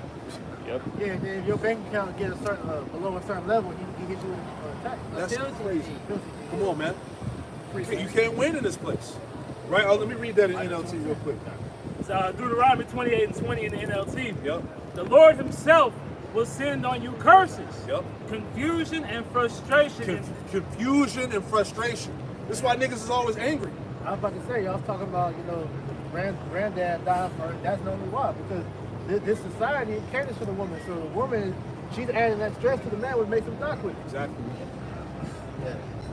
Confusion and frustration in everything you do. And everything Jake put his hand to is nothing but confusion and frustration. This is Right. the answer to so many problems that exist in the Israelite community. There you go. Lifestyle choices, all. It all stems right explains there. why. That problem, could you reread that verse once more? Deuteronomy 28 and 20 in the NLT. The Lord himself will send on you curses, confusion and frustration in everything you do. As Aquan said, this is why you see things going the way it goes, man. This is prominent with the so-called Black, Latino, Native American, and Hispanic, man. You confused, you're enraged, you know? You get to a point in age, like they say, you know, we're not supposed to make it to 25. Right. Making it to 25 is a spectacle. That shouldn't be the case. That's not normal. But that's because of these curses, man. Yeah, but that's why they try to nullify the connection between Deuteronomy 28 and the Israelites. Yeah. Because these things, you can see the correlation directly to Negro, Latino, Native Americans. Yep. Continuing on, it says the Lord himself will send on you curses, confusion, and frustration in everything you do, until at last you are completely destroyed for doing evil and abandoning me. Yeah, that's Damn. it. That's black culture. This is why the so-called black community will never be better. This is why at the end of the day, you hearing Jake continually talking about the community get better and doing this, that explains why that would never work. Exactly. That's why niggas can't come together in an organized fashion Right. to you know, forward themselves. This right here is proof that IUIC linking with the NOI that helps the black community, that's just going to fail. Because it's the Lord that's doing it to our That's people. it. Yeah. If this work be of men, it shall come to naught. That's right. That's the work in the men. This whole unifying with the world and all that bullshit, the Lord ain't with that. They ain't the spirit of Yahweh Shah. So all of this shit that you see, how you see these guys operating outside of what the Lord said, is all gonna come to collapse in due time. Right? Because the spirit of the Lord ain't with it. You got it, brother. Whatever you told. Comes on James 5, verse 4. Heavy. Speaking of dying and Right. first and all that. Behold, the hire. This is the book of James 5 and 4. Behold, the hire of the laborers who have reaped down your fields, which is of you kept back by fraud. Yeah. See, the laborers are who? You Jakes. all right, you so-called Negro, Latino, Native American, Hispanics. And it says who have reaped down your fields have been kept back by fraud. The fraud is everything that we went through dealing with the curses, man. Taxation, all right, redlining. The fact that we built this country up and don't have shit to show for it, that's in itself what you're saying. Fraud. You know, the oppression. You figure out that Jake is behind everything that makes this society run, and the narrative that so-called black people got is that we're lazy. That shows you that this is all fraud. That's it. Right. Because That- Jake should be. Oh, no, I was gonna say even with the Northern Kingdom, Yep. right? That they're worthless. Yeah. That they're not in the Native Americans are drunkards. The Hispanics are just aliens, Yeah, they're a border hopper. They're over here. right? illegally. Gang members. What about Esau? Right. Nobody's asking. Every time you see Edomite, he got a gun. Because they're eating so well. Burgers and french fries. When you go to these other nations, they not eating as much meat, burgers and pork. And really just like even lawful things, you know? Because it's so expensive. Showing you who has all the wealth and who are the heifers of this society. Who really ain't really doing nothing. That's why when you go into Daniel, it talks about the king died. Esau, he's like a king, man. And then he has pushed that mentality on the rest of his people. So going back to the scripture, Esau has robbed the Israelites of what is originally supposed to be ours. Right. You know, every Israelite that's working, you're not getting paid what you work. No. They got Issachar. I just went to a new house development the other day. Issachar everywhere. Building. They're not getting paid what they should be getting paid. It's Esau, the man, that's making all the billions, all the millions. It's him. And they keeping us back, the northern, southern kingdom, by fraud, man. Not giving you what you work. The fact that he's able to tell you your time is worth $7.25 or whatever the hell minimum wage is right now. That's him telling you how much you're worth. Goddamn pennies on a dollar, man. And then get taxed. That's crazy. That's Why he's fraud. sitting up there raking it all in. James 5:4. Behold, the hire of the laborers who have reaped down your fields, which is of you, kept back by fraud. Pride. Yeah, well, the laborers are now they're crying out to Yahweh Shemel Shad for justice. Go ahead. And the cries of them which have reaped are entered into the ears of the Lord Yahweh Shemel Shad. Sabbath. Yeah, Sabbath oath, man, the Lord of armies, man. Right? This is why we're in the time of what? Of deliverance, man. The Lord said that he was going to deliver us out of the hand of the wicked. Right? Because hey, enough is enough. You know? Anymore. We're at that point to like how it was in Egypt. The Lord told Moses, I have heard the cry of my people. Yep. And those cries from all these years of being over here in captivity have reached up to the ears of the Lord through the angels. And that's why Yahweh Shah is about to come back and redeem us, man. That's it. We serve, Scripture said we serve this captivity with rigor. You know? Make us some right quick. Zechariah chapter 2 verse 7. Deliver thyself, O Zion, that dwellest with the daughter of Babylon. And that's speaking of America, Yep. right? It says, verse 8, for thus saith the Lord Yahweh of hosts, after the glory hath he sent me unto the nations which spoiled you. For he that toucheth you toucheth the apple of his eye. You know? So, speak on it. You know what I'm saying? That's why Babylon's about to be judged the way it's about to be judged, because Esau has ran the Lord's people to the ground. It's a thing of overworking your servants. Because when you go into a king, how he rules over his servants, you want them to work in the most opportune situations and where they're bringing forth the best work for you. But how Esau does it, he grinds you to the ground until you can't work. Which is why you're seeing the quality of things America made is so cheap. You know, you're giving shit material with rigorous work. What do you expect to happen? That's why they're pushing towards AI and robotics, man, because they're working all their servants into the ground. So it's going to be a point where there will be no more servants. Right. So what they do is they give you that universal basic income, and they take your job and give it to a robot in some computer program. Yeah, robots don't complain. Yeah, what Let's say now they are, because you see robots giving the work and they're just disconnecting themselves. Yeah, there was a art piece where a robot, he basically was like, it was a machine, AI created machine where it was draw art. You know, or it would have like this puddle of paint. It would sweep it all in, and it was doing it all like fun but they have it running 24/7 to where now it's all drooped down. Yeah. Because you know that's artificial light. Of course, like the mechanics of it is dying. But that's what happens when you work the people like that.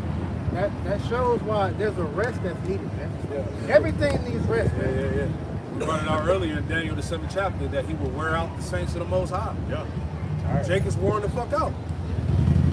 So let's say, real quick, somebody get that about the Obadiah about the grape gatherers. Yeah. Jake fucking 80 years old, still working at Walmart.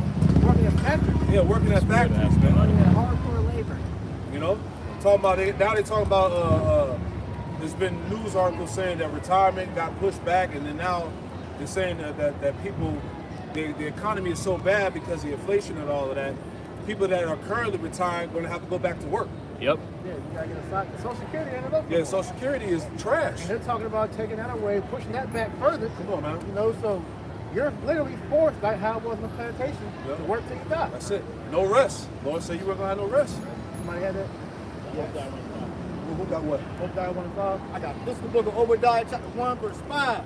And it reads, if thieves came to thee, or if robbers by night, how art thou cut off? Would they not have stolen until they have enough? Yep.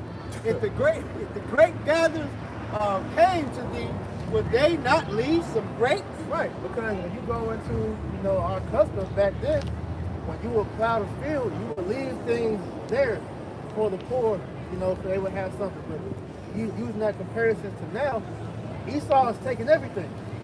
You ain't even getting crumbs no more. You're fending for yourself pretty much. That shows you. Yeah, use your imagination, man. This nigga don't give a fuck, man. This is why you see everybody crying. Now even his own people are crying out because they see this is too much now, man. He's on the damn bridge. He's Scrooge McDuck. That's He it. wouldn't even cry to the damn mic. Yeah. I got a quick precept. Proverbs chapter 19 and verse 10 in the NLT. It isn't right for a fool to live in luxury, or for a slave to rule over princes. Yeah. He's not instructed on how to rule properly. And then when you go into it, in history, it shows when you have an overbearing king, it's going to come a point to where the servants are going to revolt and pretty much overtake that king. And we're getting to that point to where the earth is getting to where they want to overtake this man. This is why you're seeing these nations doing these backdoor deals trying to get rid of Esau, man. That's why everybody's crying out against the elite. Yeah. You know, they no longer have secrecy. You know, now everybody's like, you know, it's common knowledge of the people who actually run the world, that run the society. It ain't the president, it ain't the mayor, it ain't the politicians, Not the Pope. it ain't the Pope, right? It's the bankers. You know? Thanks. Yep. Got it. It's in regards to Jake having to come out of retirement to go back to work. Right. It's, you can receive Social Security retirement benefits as early as age 62. However, this will reduce your benefits if you start receiving benefits before your full retirement age. Your benefit will be about 30% lower than it would be at your full retirement age of 67. Right. Bruh. You're supposed to work your whole life, and then at 67 years old when you can finally receive those benefits, because really you're paying the Social Security of the so-called elderly now. That's what's coming out of your check. That's not being put in a savings account for you when you get older. Nope. You know, and really a lot of people believe that that's gonna be done away with. Yeah. But also too, you know, if you make it to that age, you see once people retire, they normally die within the next 2 years of them doing that, because your body has been worked to the bone all that long, to where when you finally stop working, your body gives out on you. You know, so it would really benefit you just to continue to work, because otherwise you're gonna die. Yeah. And that's why covetousness is such a heavy thing here in the society, because you talk to millionaires, going on billionaires, Edomites, they'll tell you, man, I wish I got richer sooner, because their bodies are all through. They worked their whole life to accumulate this wealth, and now they on the yacht, sleeping the whole goddamn time. Yeah, how the fuck you gonna enjoy life at 85? Yeah, you can't enjoy this. You 90 years old trying to kick it, man. I mean, they're not saying that you can't do that at 90 years old, but it's like, damn, like you didn't even have a chance to really enjoy life. Yep. Your prime is gone. Your prime is gone. But that's that. But that's the state of the world on this side, man. Right? This is Sirach, chapter 30, verse 15. It says, health and good estate of body are above all gold. That's right. And a strong body above infinite wealth. Yeah, strong body above infinite wealth. You can have all the money in the world, but if your body is finished, then what use is it? And you have a good example was that nigga Steve Jobs. Yeah. You know, he was a billionaire, right? Yeah. A billionaire, and then nigga died. He couldn't even enjoy the money, man. Yeah. He died young. Yeah, he did. What's it, Jacob Rothschild? You know, he was on his like 11th heart transplant before he broke. Yep. You know, you can't get to that age and your body start to fail you and enjoy your riches, man. That's it. You spend the majority of your money on your health. Exactly. Try to promote That's why these yourself. devils are doing, you know, the witchcraft and shit to try to live forever. Yeah. You know, they're coming up with these vain, worldly ideas. What's it called? Cryonics, freezing your body. Cryogenics. You know, uploading your consciousness to a computer. You know, to live forever and all of that. You know, all these vain means of trying to live forever. You know. Yeah. It says, there is no riches above a sound body, Yep. and no joy above the joy of the heart. That's it, man. See that? So there's nothing like having a sound body, man. Yeah. Nothing can compare to that. This is for Jake. All right. That word sound goes into whole. There you go. You know, and whole goes into health, like having a body, a healthy body. Right. You know, because really, when you're going through your hardships, you know that you're able to endure. Right. You know, you're able to endure life. You Right. You have a weak body. When something hard comes down, you react. You throw it off. That's why Jake that's all overweight, they're easily agitated because they're constantly in pain, and that's why they're so short-tempered. This is Sirach 31:1. This is the other side of the spectrum. This is Jake.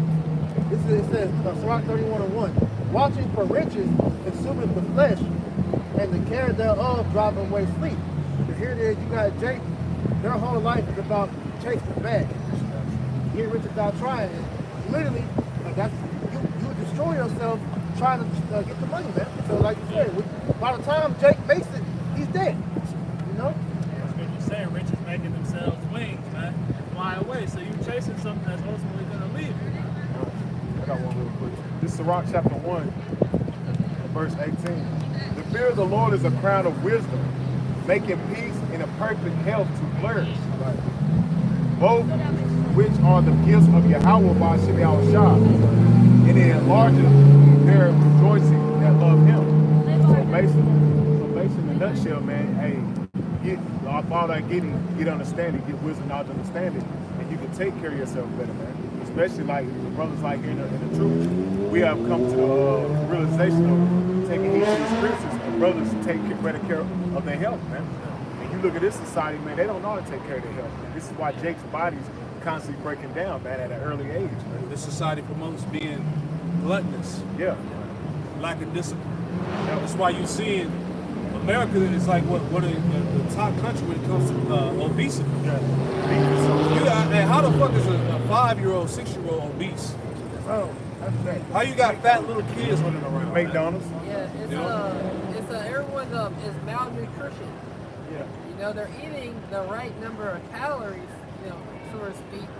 You know, but the nutrients is not equivalent. Well, what it is empty calories because these parents are feeding these little kids McDonald's, all types of candy and bullshit ass food. So processed food, fucking Chef Boyardee and all that bullshit. So these little kids is being destroyed, bro, by this food, man. That's it. And they're Go ahead. And they're always hungry because their body isn't getting that nutrient, Exactly. that micronutrients. That's why it's good for brothers to juice. You Yeah. know? And like you said, by the kids always being hungry, it plays into their health, their mental health. Yeah. That's why his ass can't sit still. That's why the doctor said he got ADHD and You know, all of this shit is because of the diet, man. Yep. You know, he can't he can't focus. But that goes into the gut health thing. That's true. That's mainly what it's from. Yeah, because what you eat. Yeah, because your gut really, it says your second brain, but really is your first. Yeah. Because your gut affects how your main brain works. Yeah, you are what you eat, right? Exactly. Yeah.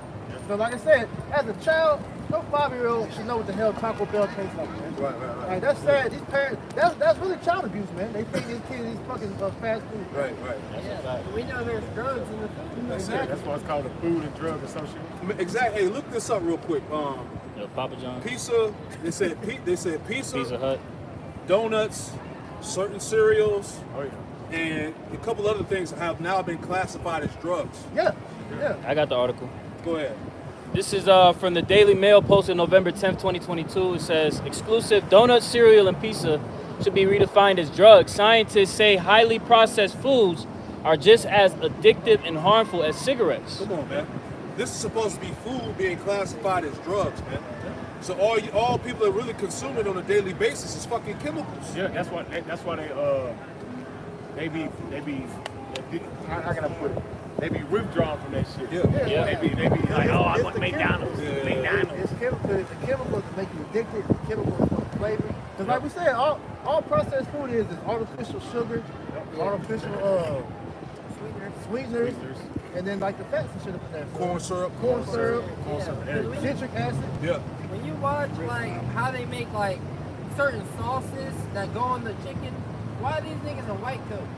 Right. You know, Yeah, it's a whole like, laboratory. Right. like why when you watch a commercial how they like mass produce some of these processed foods, they got all white suits on.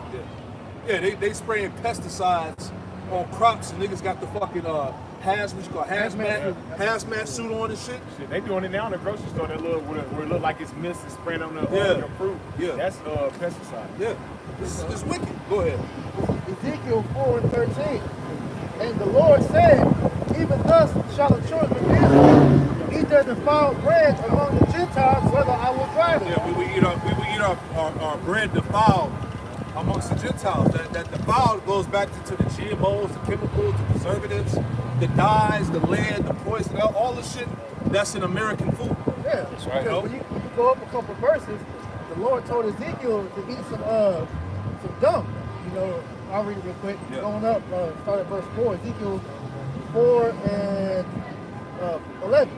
Thou shalt eat also water by measure, the sixth part of an hin from time shalt thou drink, and thou shalt eat it as barley cakes, and thou shalt bake it with dung that cometh out of man in the sight. So the Lord wanted him to eat man's dung, you know, but Ezekiel pretty much, pleaded with him and let it be cow dung. But still, we're eating shit now. Yeah, we eat shit Because when you go into some of these food, they allow a certain amount of fecal matter in the food, man. Shit, they just said Budweiser admit that people been pissing in that shit for years. Kellogg's is known for that too.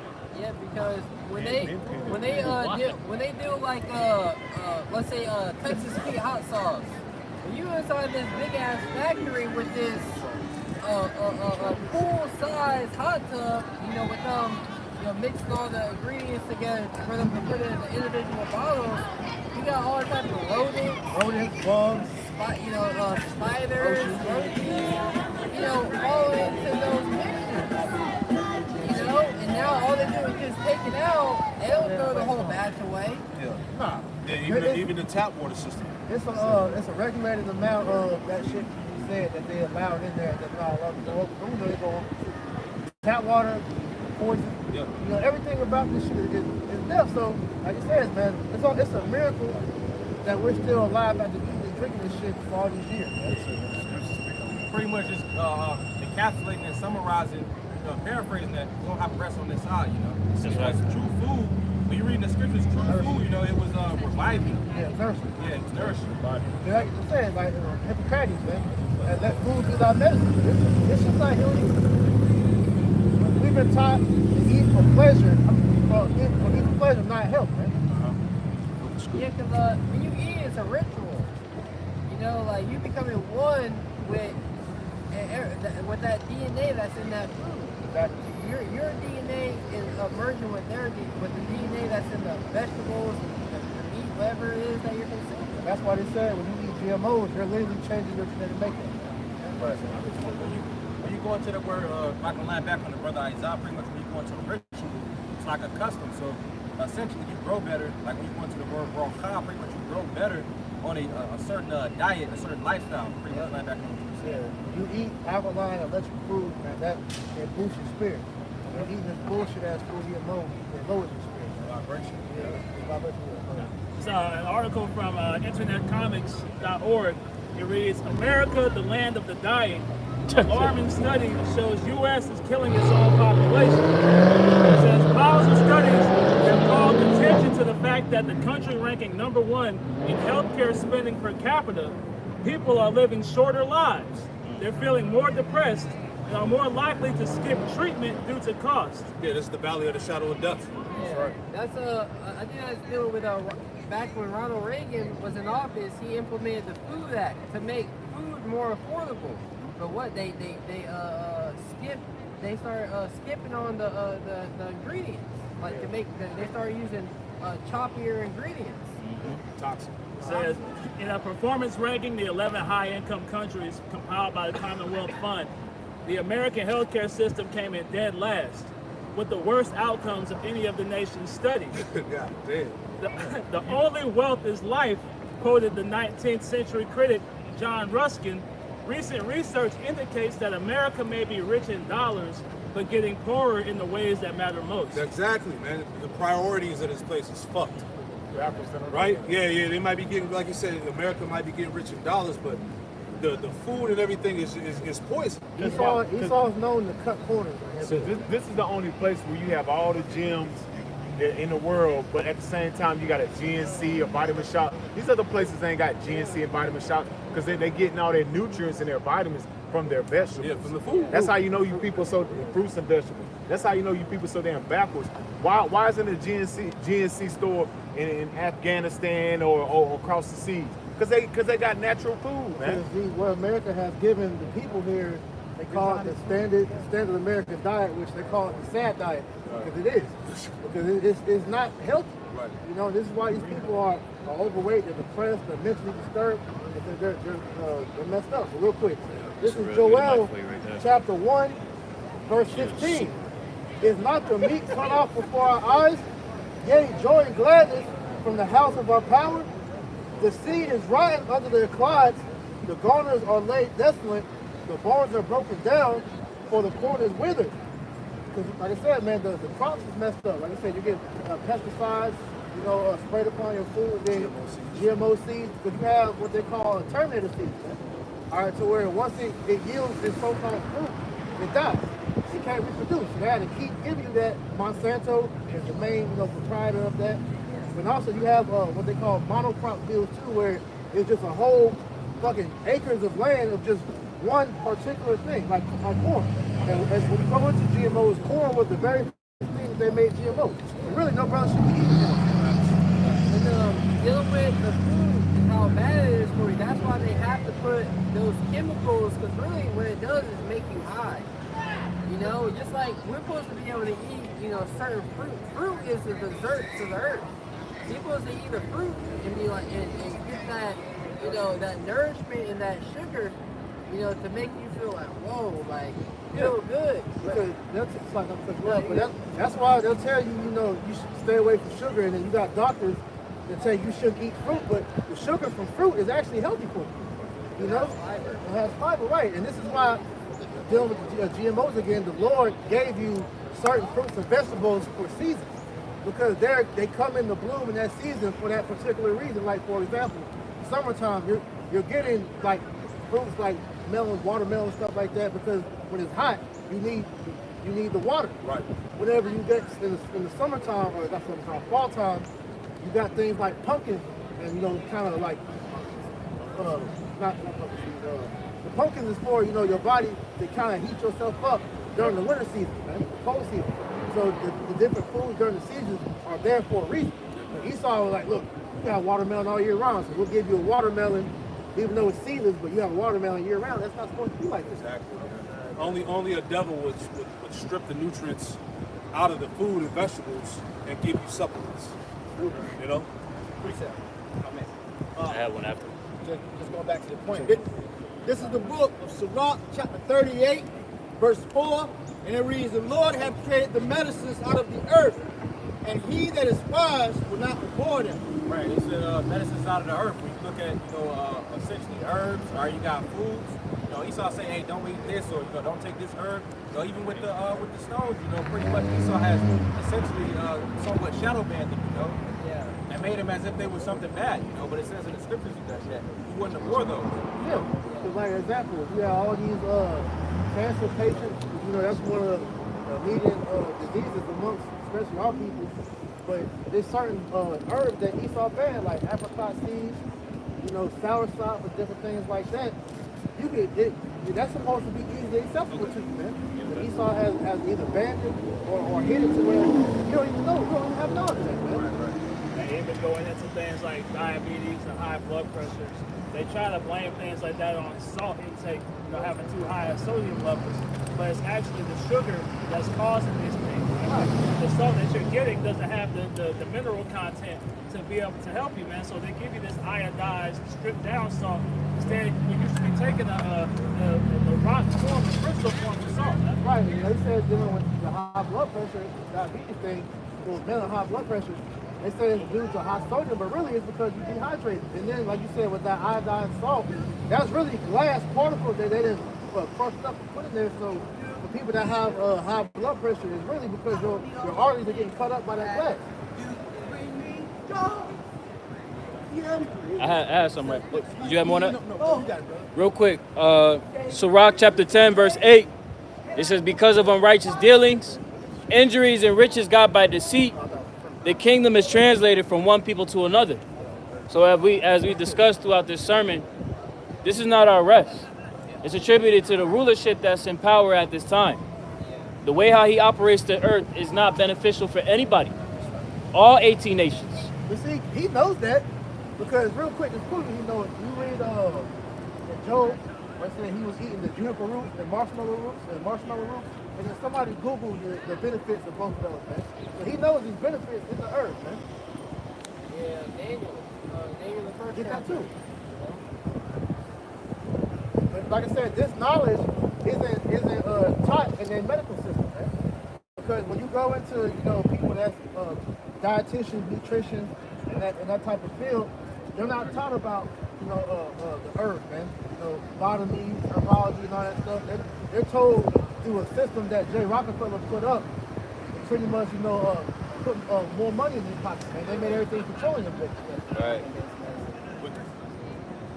I got a joke. Yes. This is the book of Job, chapter 30, chapter 6, Yeah. verse 4, and it reads, "Who cut up mallows I by got the juniper. bushes and juniper roots for their meat." All right, so it says they ate juniper roots and marshmallow roots. Now, let's go into the benefit of that real quick to show you that they knew, that there's nourishment in there. Whoever got one first. It says here, very well held, it says, the most studied benefits of marshmallow roots have been treating respiratory and digestive tract symptoms and in skin health and wound repair. Right, so, these Edomites, they have a very, they call it carnivore diet. You see, that's popular now. If you eat a lot of meat, that causes digestive problems. So they would eat the marshmallow root to help get that stripped out of them, It says some studies identified antioxidant and antibacterial properties. That's pretty much it. And dealing with a lot of these diets, that Esau, that pop up, keto, carnivore, really what they're seeing the benefits of is them cutting out of the processed foods out of their diet. That's really what it is. They're finally cutting out the processed foods because eventually they change it up from the carnivore. They switch things up. Yeah, it's not healthy to just eat just meat and nothing else. It's not healthy to never eat carbs. Yeah, just like it's not healthy just to eat just plants. Because a lot of these stupid ass niggas that go vegan think, oh, I'm just not gonna eat meat no more, and they end up being either fatter than normal or they're malnutrition because they're not getting protein because these niggas don't know how to eat right. Balance. Yeah. Jake said you don't got to drink water. Yeah, that nigga. Drink water, juices. Dr. Bobby Price, all them guys is straight fruits and vegetables. Nah. We were made to eat, that's why we have canines, man. We got meat too. Why Dr. Bobby Price got a gut? If he eating fruit and vegetables all goddamn day. This is it's a little bit more. Going into the juniper root, the benefits of juniper root studies indicate juniper has antioxidant, antimicrobial, anti-inflammatory, and anti-cancer, as well as blood sugar, blood fat, and blood pressure lowering properties. That's why the scriptures say the Lord created medicines out of the earth. Done. And he that is wise will not abhor them. That's right. Right? They know that. That's why, like the example, who's the nigga? Was it Prince Charles that just? Yeah. He got diagnosed with cancer, right? What did they say he did? He hired a bunch of fucking holistic doctors. Yeah. Why? I wonder why. Yep. But then if you want to get that, it's not covered by your health insurance. Exactly. Right. We don't They have want you that. to get chemo and shit because they know that chemo is killing you. It's a slow kill. Man, this got a lot of healing. May I keep going on in this? Send it to the chat too. God, it says juniper is available over the counter as dry berries that can be brewed as tea, berry oil, extract, or tinctures. You might have to get on this. It says suggested medical uses of juniper include heartburn, indigestion, bloating, gas, loss of appetite, gastrointestinal infections, intestinal worms. So in a nutshell, it's gut health. Yeah. It's gut health, man. So once again, these elites understand the power of the herb. So you go into our culture as far as diet-wise, we were versed in roots, leaves, just herbs, period, man. Fruits and vegetables, as well as meat. We ate pretty much, mostly you can compare it like a Mediterranean diet. Mediterranean diet. It's mostly, plants with little meat. Yeah. And that's the best type of eat. Yeah, your plate, the meat should be the smallest portion on there. But see, we raised up in America to where that's your biggest portion, and the vegetables are the small. You have course meals. Like you would have a part of the, while the food is being cooked, you might eat certain herbs to get your palate opened up, get your digestive system going while you're waiting for the rest of the food to be cooked. Exactly. Yeah, and then also too, it's filling. Because if you eat nigga eat a burger and fries. I literally did this last night. I ate a burger and fries. Me too. I ate 2 burgers and fries. I was hungry still. I was like, but this brother made a meal. It was like sweet potatoes, ground turkey, and some rice. It was filling. So you put some greens in there, and that makes you gonna be full, man. So that shows you, when you come to the truth, you gotta learn all that over again. No, you're right. I had a fucking triple cheeseburger God damn. from Five Guys. Shit, you were still hungry. I was still hungry after I literally like maybe about an hour later, 45 minutes later, I'm hungry again. Like, yo. And then peep this, because really you're not even supposed to be eating a burger with bread. To be honest, You're not supposed to eat burger and fries. that's starch. I believe you need acidic. You need a level of acidity in your stomach, your digestive tract, to break down the meat. But to break down the carbs, the fries, you need alkaline. So it don't mix. That's why, even with eating, you ate in a certain order. You eat your fiber, your greens, your proteins, your fats, and your carbs. Just so things digest easier in your digestive tract. But that's why when you go to the fucking restaurant, they give you the fucking rolls, the chips and shit first, then you eat your food. That's why you gotta finish. The bread has a lot of that sugar in it. Yeah, the bread has the sugar where it spikes your glucose levels. Blood sugar. Your blood sugar levels, and then so by the time you eat, you hungry again at the end of the meal. Now you want dessert. It's a hustle.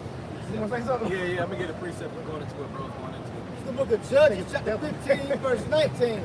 And it reads, "But the Most High came in the hallowed place that was in Jah. And there came water thereof. And when he had drank, his spirit came again, and he revived. Wherefore he called the name thereof En-Gedi, which Ayan Gadai, which is the Place in the fountain of the highest. That's pretty much going into after you eat food, you should be revived. It shouldn't be to where you're living to. You shouldn't be living to eat. You should be eating essentially to live and to revive again. Right, you all fucking sluggish. Hey, prime example, every single time. Every single time. Yeah. Come on, man. That shit is crazy. Go ahead, I got it. Five Guys got it. This is the book. 6. So essentially what the Lord is doing is essentially restoring the earth, who's in rulership right now, you know, he's not ruling in the correct fashion, you know, and essentially going to the example that we got, hey, the food's going to be restored as well, you know, you don't get rest. Man, there was an episode of My 600-Pound Life where these Jakes were going to a potluck. They got 10 pizzas. And they got like 4 boxes of pizza before they got to the potluck. 40 got there. You had no mercy. You had no mercy. That shit is crazy. This is the book, 2nd Ezra chapter 8, and I'm going to read verse 52. And it reads, "For to you is paradise open, the tree of life is planted, the time to come is prepared, plenteous is made ready." Hey, I'm looking forward to eating real food, man. Bro. Exactly. Eating real fruit, eating real vegetables, man. Yeah. Drinking clean, real water. Come on, man. Because like when you do it like eating the pineapple, you're supposed to cut the top off and sew it back into the ground. Yeah. Any fruit, any fruit that you get, you take the seed and you plant the seed to bring back the fruit. It's supposed to be everlasting. You know, it's not supposed to be like, damn, everyone's throwing away their seeds and throwing away. You can just regrow it in your backyard. Or you can use it for other stuff, like the compost from the fruits and vegetables after you juice and all that. You can either cook with that, make like fresh or something, or you can put it to use with plants. Oh, seasonings. Like for that too. Dehydrated, like example. You get dates that got the pits in it, right? You can take the seeds and grind the seeds up. That's like coffee. Continuing on, 2nd Ezra chapter 8, verse 52 in the latter, it says the time to come is prepared, plenteous is made ready, a city is builded, and rest is allowed. Ye perfect goodness and wisdom. Hey, rest is allowed, hey, because again, going back to the scripture, Isaiah 14:4, hey, Jake, don't have no rest on this side, you know.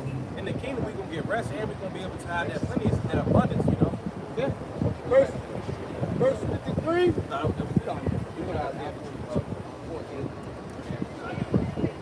Here's the book of Isaiah, chapter 14 and verse 4. That thou shalt keep up this proverb against the king of Babylon, and say, how hath the oppressor ceased? The golden city ceased. Right, the king of Babylon, that's essentially the elite, you know. Yeah, it's a taunting proverb. You know, we're going to be talking our SHIT to this dude. You know? Because it's like, look at all this, the white man. God. You know, in the eyes of the people. You know? And look how, when we're set up in power, you know, we're going to be breaking, Esau's going to continue to go off. Niggas going to be looking at it like, who is this guy? You know, like, look at this nigga. He's a base man. This nigga done woke up, rolled up, came to work without taking a shower. I'm working next to this nigga in the field. This nigga ain't taking a shower in 7 days. He do that in his kingdom. They gonna be calling the supervisors in the kingdom like, yo, we got somebody get this dude. He needs to be punished. And in the kingdom, when Jake tastes his first real orange, and his first real strawberry, we're gonna beat the shit out of him. I was really about to say that. You know that. When we taste real water, we're gonna beat the shit out of Smack him. that shit upside his head. And dealing with the fruits and vegetables, every year you get the same fruits and the same vegetables, but you go to a different country, you got yellow watermelons. Yeah. You got pink pineapple. Pink, white strawberries. It's like the elders of Hobbs said this years ago. We only experience like probably not even 5% of the earth vegetation here. Crazy. They got It's so cherry fast. mangoes. Yeah. You got the Laffy Taffy banana. Like that flavor is an actual banana flavor. Yeah. But when you go into the company Chiquita, Yeah. like there's a whole history of how Esau came in, took over the bananas. They took control of all the resources That's in that why region. the bananas now don't have seeds in it. Yeah. You taste some fruit and this shit be bitter. Yeah. I bite into an orange and the shit ain't sweet. I'm mad as hell. Blueberries. Yeah, blueberries be Strawberries. sour as Oh fuck. yeah, that get me going. Strawberry ain't got Yeah. no damn redness to it, no sweetness to it. Shit got mold on it. Yeah, mold all it. Even the wild shit, not even the same, bro. But Come on, man. it's that fucking pesticide, and plus the topsoil's messed up. That's what I'm saying, man. This is why the earth is in dire need new management. That's like you said, when we get the kingdom, we're gonna be smacking Esau's head off just for eating the food. It's like, bro. This is how it's supposed to taste. This is how real water with real trace minerals in it, Man, bro. real nutrients. This is how water's supposed to taste. Imagine tasting real spring water, bro. Like, cause you used to be able to go in the fucking mountains and just take up a cup and just, or it's not even a cup. You just put your hands in there and drink real spring water, man. You know that I might want to add. When I was a kid, I used to do that. Matter of fact, We used to drink spring water. Yeah. It was fruit trees growing all over the place.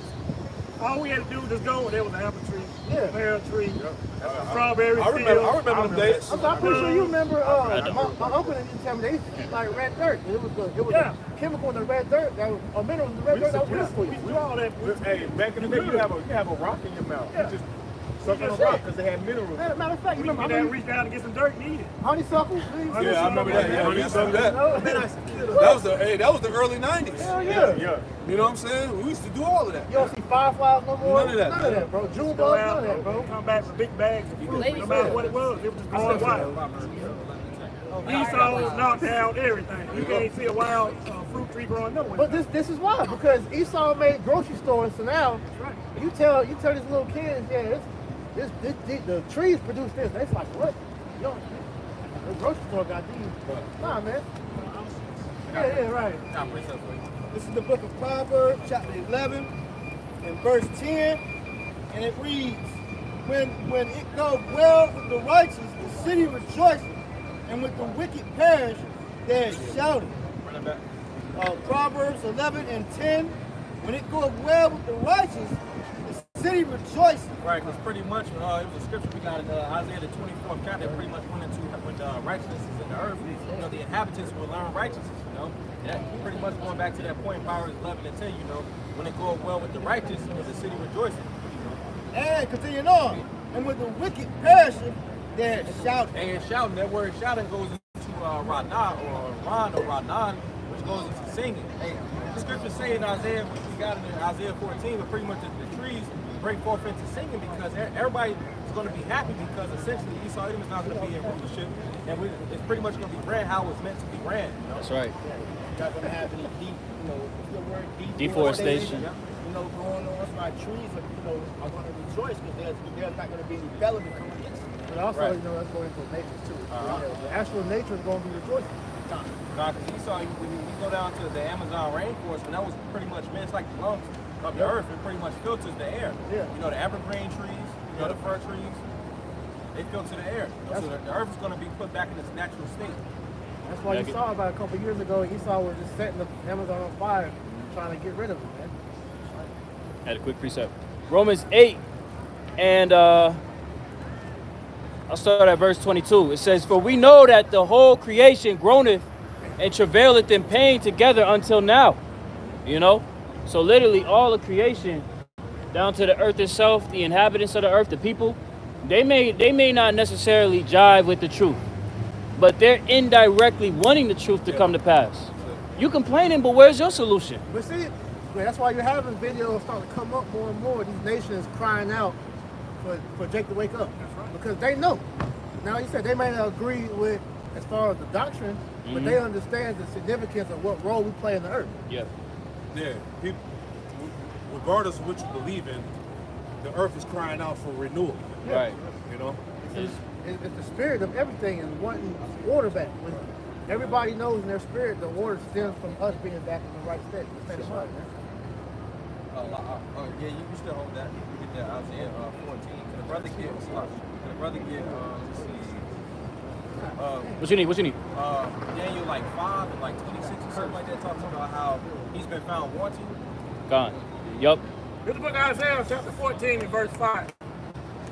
The Lord Yahweh has broken the staff of the wicked. Right, and what is the staff? You know, when you go into Hebrew, law or the law essentially represents authority, you know, so who has the power, you know? And it says the staff of the wicked. You know, Esau Edom, you know, essentially the Lord is smiting evil plagues again, you know, he's touching the economy, and everything that pretty much gave Esau that power, you know, the Lord has broken that, you know?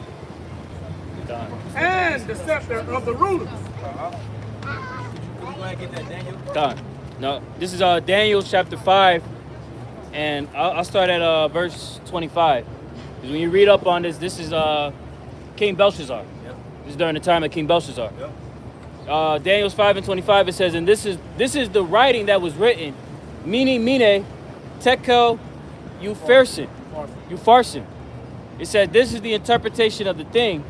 Mine, Yahweh B'Shem Shai have numbered thy kingdom and finished it. Right, Manah pretty much numbered, you know, because his days are numbered. Can the brother get Job 14 and 5? You know, because it's a specific amount of time that this man's going to be in rulership, you know? Right. Yeah, there's a cap on his power. So Job chapter 14 and verse 5.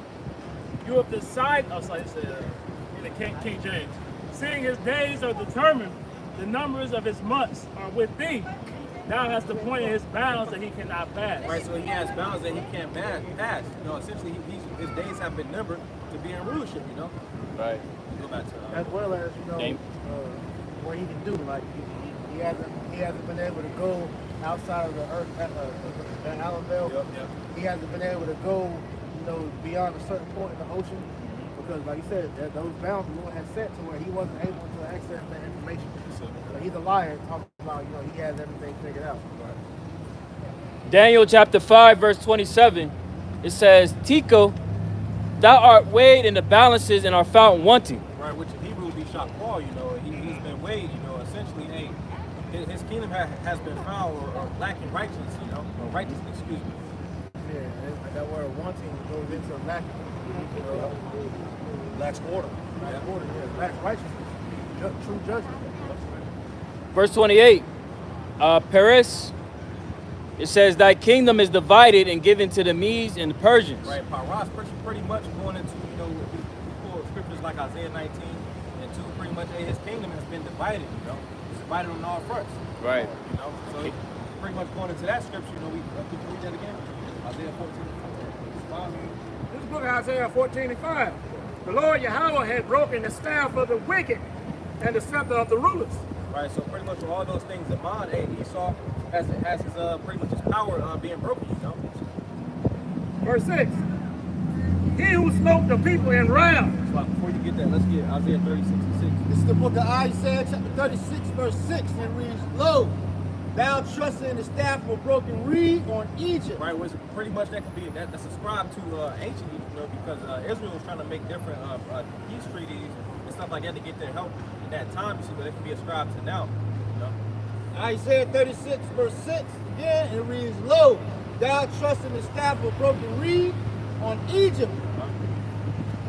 Whereupon, if a man lean, it will go into his hand and pierce it. So it is Pharaoh, the king of Egypt, to all that trust in him. Right, you got Jason's essentially trusting on a broken kingdom, which essentially, in the end, they continue to do that, and they're going to take that Karaka and be destroyed. Can I read that same verse in the NLT? This is the book of Isaiah 36 and 6 in the NLT. On Egypt, if you lean on Egypt, it will be like a reed that splinters beneath your weight and pierces your hand. Pharaoh, the king of Egypt, is completely unreliable. Because if you got a stick, right, you know, you depending on it to walk with you. You know, but if Jake, you know, had a stick in their hand, essentially that can be ascribed to this precept right here. You can't walk with the broken reed, you know. Trust in that. You know, pretty much, you know, right, pretty much, you can't depend on it, man, because it's not going to be reliable, because you're going to be also destroyed. Yep. You know? So we can go back to the Isaiah. In the book of Isaiah 14 and verse 6. He who smote the people in wrath with a continual stroke, he that ruled the nation in anger, is persecuted and none hindered. All right, could you get that in the NLT, Isaiah 14 and 6? But it says, he who smote the people in wrath with a continual stroke. You know, pretty much going into, you know, his laws and legislation, but then also can be ascribed to, you know, the scriptures say that the hammer of the earth, you know, pretty much it was a quote. You know, I believe dude said, the problems in the earth, if you're a hammer, everything's going like a nail, you know. So essentially Esau handles things in that fashion. You know, he tries to destroy things. You know, he went into Afghanistan, Iraq for weapons of mass destruction to destroy it and pretty much get the resources that was over there, you know. Right. Isaiah 14:6 in the NLT. You struck the people with endless blows of rage and held the nations in your angry grip with unrelenting tyranny. Right, unrelenting tyranny. You know, he didn't stop. Yep, yeah, he didn't stop. Could we get that Isaiah 10:1? That's why it's going to take you how shot it to take them down. God. They're not going to stop. Isaiah chapter 10, verse 1. Woe to them that decree unrighteous decrees, and the right grievousness which they have prescribed. Right, we can see this in their laws and legislation, you know. Overtaxing, or they shouldn't even be taxing yet, you know, but pretty much in their lifestyle. Could a brother get Psalms 14:1? God. You know, because could you, could you get Psalms 73 and verse 9? This is the book of Psalms, chapter 14, verse 1, and it reads. We get, you got that? Psalm? Psalm 14? Now we get the. Psalm chapter 73 and verse 9. They boast against us, like they set their mouth against the heavens. Right, they set their mouth against the heavens. Right, and what's in the heavens? The conversation of the heavens is truth. You know, so that they set their mouth against the heavens. You know, pretty much going into the disorder they push forth in society. They set their mouth against the heavens, and their tongue walketh through the earth. And their tongue walks through the earth. Their different laws, legislations, the ideologies, the philosophies. You know, pretty much what's on this man's mouth is what's in his mind. You know, and we want to get that. Psalms 14:1. Let me add that word walk goes into the word darak, you know, which is your manner of life, your customs, conversation. Yep. You got the bar got Psalms 14. I was on the Psalm 14. Okay.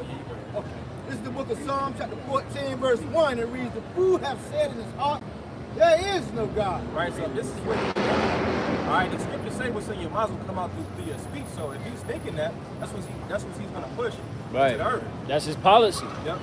The policies that he enacts in the earth is showing forth that this is his mindset. Yep. Right, 2 Thessalonians, the son of perdition. And that's the beauty behind the scriptures, because when you break the scriptures down, it gives you the Esau's mindset. It's how you know it's him. You know. Psalm 14:1. The fool have said in his heart, there is no God. They are corrupt. They have done abominable works. They are corrupt. They have done abominable works. You know, we can see this in their actions. You know, they take the shrimp out of the water. You know, pretty much. They eat it as a delicacy. That's meant to clean the earth. They take the pigs and they put that on the shelves. You know, essentially the pigs are supposed to pretty much clean the earth. So essentially, that's an abominable work. You know? Yeah. Continuing on, it says they have done the abominable works. There is none that do. There is none that do it good, you know. So essentially, all Edomites, they don't do good. You know, they was created to be the wicked. Look, you say that their mind, their thoughts are far from the Lord. So they're not even, they're not thinking about the Lord at all. Right? Just like in the beginning, the angels said it is good. Well, the Edomites do contrary to that. Habakkuk 2 and 4. This is Isaiah chapter 14 and verse 7. The whole earth is at rest and it's quiet. They break forth singing. Yeah, they break forth into singing. All right, because essentially going back to how Esau made the earth to where it was being ran in disorder, you know. So essentially that stressed the earth, you know. It says the whole earth is at rest. Hey, because pretty much the Lord's going to restore everything, you know. Keep going. Verse 8. Let's get Proverbs 29 and 16. This is the book of Proverbs, chapter 29, verse 16, and it reads, when the wicked are multiplied, transgression increases. Right, transgression increases, you know. But the righteous shall see their Right, we're seeing their fall, you know, because essentially, again, going back to the point of Esau running the earth and wickedness, you know, we've seen what that produces. Right. All right, so now we're seeing their fall because their kingdom has been found wanting. All right, the Lord's breaking the conception.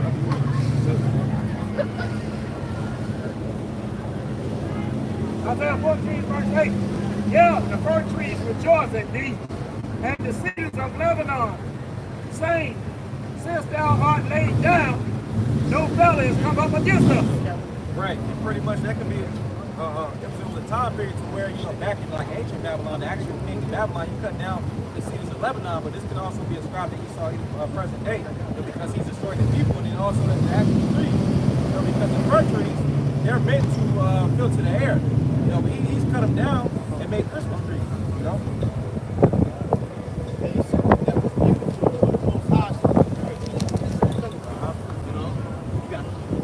Verse 9. Hell from beneath is moved from thee to meet thee. At thy coming, it stirreth up the dead from thee. Yeah, the dead is the heathen nations. They represent the dead. Go ahead. Even all the chief ones of the earth, it had raised up from their thrones and all kings of the nation. Can I get, could you get Obadiah 7? God. Could you get Isaiah 11? Can I get this in the NLT for you real quick? It's Isaiah 14 and 9 in the NLT. In the place of the dead, there is excitement over your arrival. The spirits of world leaders and mighty kings long dead stand up to see you. So this is just, allegorically speaking, that everything that the world is awaiting Esau's downfall. Right? They can't wait to see it. They're excited to see this man finally get torn down. Yeah, alas, that great city Babylon has been thrown down. Go ahead. This is Obadiah chapter 1, verse 7. All the men of thy confederacy have bought thee even to the border. Because pretty much it said confederacy. The scriptures say in Psalms 83rd chapter, they pretty much was confederate. They was all of one line. You know, starting with Esau, Edom. Tomo. Yep, Tomo. It says, the men that were at peace with thee have deceived thee and prevailed against thee. Right, they prevailed against thee. I believe it says none understanding them, right? This is the morning. Yep. They that eat thy bread have laid a wound under thee. There's none understanding in him. Right, they doing this unbeknownst to Esau, Edom. You see, but essentially going into the point that, hey, these other nations are making backdoor deals behind Esau's back, so he's going to be caught unaware. The nations are plotting against him. Right. Making alliances or whatnot, because eventually all these nations are getting ready to come against him. That's right. Can we get the Isaiah 2 and 11? Yes, sir. This is the book of Isaiah, chapter 2, verse 11, and it reads, the lofty looks of men shall be humbled, and the haughtiness of men shall be bowed down, and the Lord Yahweh Shai alone shall be exalted. Right, because we got a scripture in Habakkuk, the 2nd chapter, pretty much going into how the knowledge of the glory of the Lord shall cover the earth as it does the sea, roughly paraphrasing. So that's what's going on right now, while at the same time, Esau is being exposed and he's being put down, he's being humbled, from that higher state that he received from the Lord, Read down This is the book of Isaiah, chapter 2, verse 12. For the day of the Lord of hosts shall be upon everyone that is proud and lofty, and upon everyone that is lifted up, and he shall be brought low. He shall be brought low. Esau Edom is being brought low to his natural estate. Basically, men.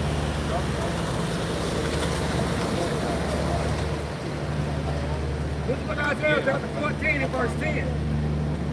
All they shall speak and say unto thee, art thou also become as weak as we? Art thou become like unto us? Right, because in the process, Esau's kingdoms are going down. But at the same time, what they call it, America, Babylon, the great, like the biggest third world country. Right. They had a think tank that came out where they labeled the United States for the first time as a backsliding country. Because at one point, once America came into that steed of nobility, so to speak, entering it as a dominant superpower of the world, everybody saw America as the creme de la creme, so to speak. But now it's like, you ain't no better. You're facing the problems. And the problems that we're really seeing that's coming to America now is the plagues of the Lord, man. The scriptures speak about in Galatians that you reap what you sow. So all of Babylon the Great's actions throughout the world, they're now starting to see the byproducts of that, which is the curses of the Lord. That's migrants coming up. That's the northern kingdom, taking Right. back their land, so to speak, coming back and treading down, where they used to have it. Exactly. I got precept. Obadiah chapter 1 and verse 3. The pride of thine heart hath deceived thee. Right. The pride of thine mind has deceived the Edomites, man. Right? The book of Proverbs tells us what? Pride go before destruction. I believe that's Proverbs 18 and 21. Right? The pride of thine heart hath deceived thee, thou that dwellest in the clefts of the rocks, whose habitation is high, that saith in his heart, who shall bring me down to the ground? Right, this is the mindset, and I misspoke, it's Proverbs 16 and 18. But this is the mindset of the self-proclaimed white race, the Edomites, man. Who is going to be able to bring me down? You know, you hear the discussions of these prideful Babylonians. It's like, look, we got the best military. We got the tech advancements. There's no way that you can ever try to invade America. But you've been seeing over the course of these past couple of years, what? You've had a little pop-up Chinese police stations, right? You got the migrant influx coming from South and from Canada, the border up north, which nobody really concerns with. But there's an influx of things that are happening in America that shows that it's at its end, man. But America is so prideful that they think that they can't go down. Like, that's how you know it's divine intervention. Yeah. Because the Lord set it up to where nobody was going to be able to bring them down on their own accord. Right. Outside of him setting these things in place to destroy this thing from the inside out. Right. But that's, like you said, brother, it's divine intervention. The Lord brought, just like how he used Pharaoh, he lifted him up just to bring him down and exalt the name of Yahweh Bashem El Shai. We'll go back to Isaiah 14 and Isaiah 14:11. Thy pomp is brought down to the grave, and the noise of thy bowels. The worm is spread under thee, and the worms cover thee. All right, he's pretty much going to be boiled low. Going to walk through the Salakia. Ezekiel. Reread that verse just a little bit more now. Just a little bit more now. Verse 11 again. Thy pomp is brought down to the grave. Right, thy pomp is brought down to the grave. That pomp, your pride, right? As we have read in Obadiah. Can I get that for you? Come. Ezekiel chapter 28 and verse 5. Verse 5. It was pretty much like the brother went into. It said thy pomp, which that word thy pomp is ga'awan, which means the pride, something that allows you to feel lifted up, you know? Right. So Ezekiel chapter 28 verse 5. By thy great wisdom and by thy traffic hast thou increased thy riches. Yep. And thy heart is lifted up because of thy riches. Right. Esau feel like he can't be touched because essentially the Lord put him in that position. You know, Esau has let it get into his mind, you know? Right. This nigga has nuclear weapons. You a different level Edomite if you got access to a red button that can literally wipe off half of a population on the earth. Like, that's a different type of pride that you walk with. Therefore, thus saith the Lord power, because thou hast set thine heart as the heart of the Most High. Behold, therefore I will bring strangers upon thee, the terrible of the nations, and they shall draw their swords against the beauty of thy wisdom, and they shall defile thy brightness. Right, pretty much going into how essentially coincide with how Esau's going to be going low. Could you get Isaiah chapter 10? Could you jump back to that? It's a little bit more in that latter part. Isaiah 14. Isaiah 14:11. And the noise of thy bowels. The worm is spread under thee, and the worms cover thee. Right, the worm is spread under thee, right? We're seeing the breakdown of this society, right? The moral decadency, right, that we oftentimes go into. You look at the state of the people, these niggas is bugged out. Everybody's on drugs, everybody's at their last wits, ready to crash out. And then you look at the civil infrastructure of America, there's no way that this society is planning to really rehabilitate. It's past rehabilitation. Everything is starting to decay. Yes, everything's starting to decay, that's right. Scripture say, thy wound is grievous. Khan, yep. This is the book of Isaiah chapter 10 verse 33. And it reads, behold, the Lord of hosts shall lock them, the bronze with terror, and the high ones of the statue shall be hewn down. Right, the high ones of the statue shall be hewn down. Follow up with Psalms 37, I believe verse 1. The high ones of the statue, that will represent Esau Edom. You see, then also trickling down to the Edom. But chiefly Esau Edom. Psalm 37 and verse 1. Fret not thyself because of evildoers, neither be thou envious against the workers of iniquity. Right, fret not thyself. Could you get that word from Because essentially, like we got in Psalms, the 28th chapter, essentially they got their just desserts, coming to them. That's right. I got that word fret in the free dictionary. The word fret in the free dictionary, it says to be vexed or troubled, worried. It says to move agitatedly. The cause to be uneasy, to gnaw or wear away a road. So don't worry about what Esau has going on. Don't want to be like him. Because essentially, if you subscribe to his lifestyle, you'll be destroyed right along with him. Right. Scriptures say, "Envy not thy oppressor." Choose none of his ways. Yep. Stay away from that nigga.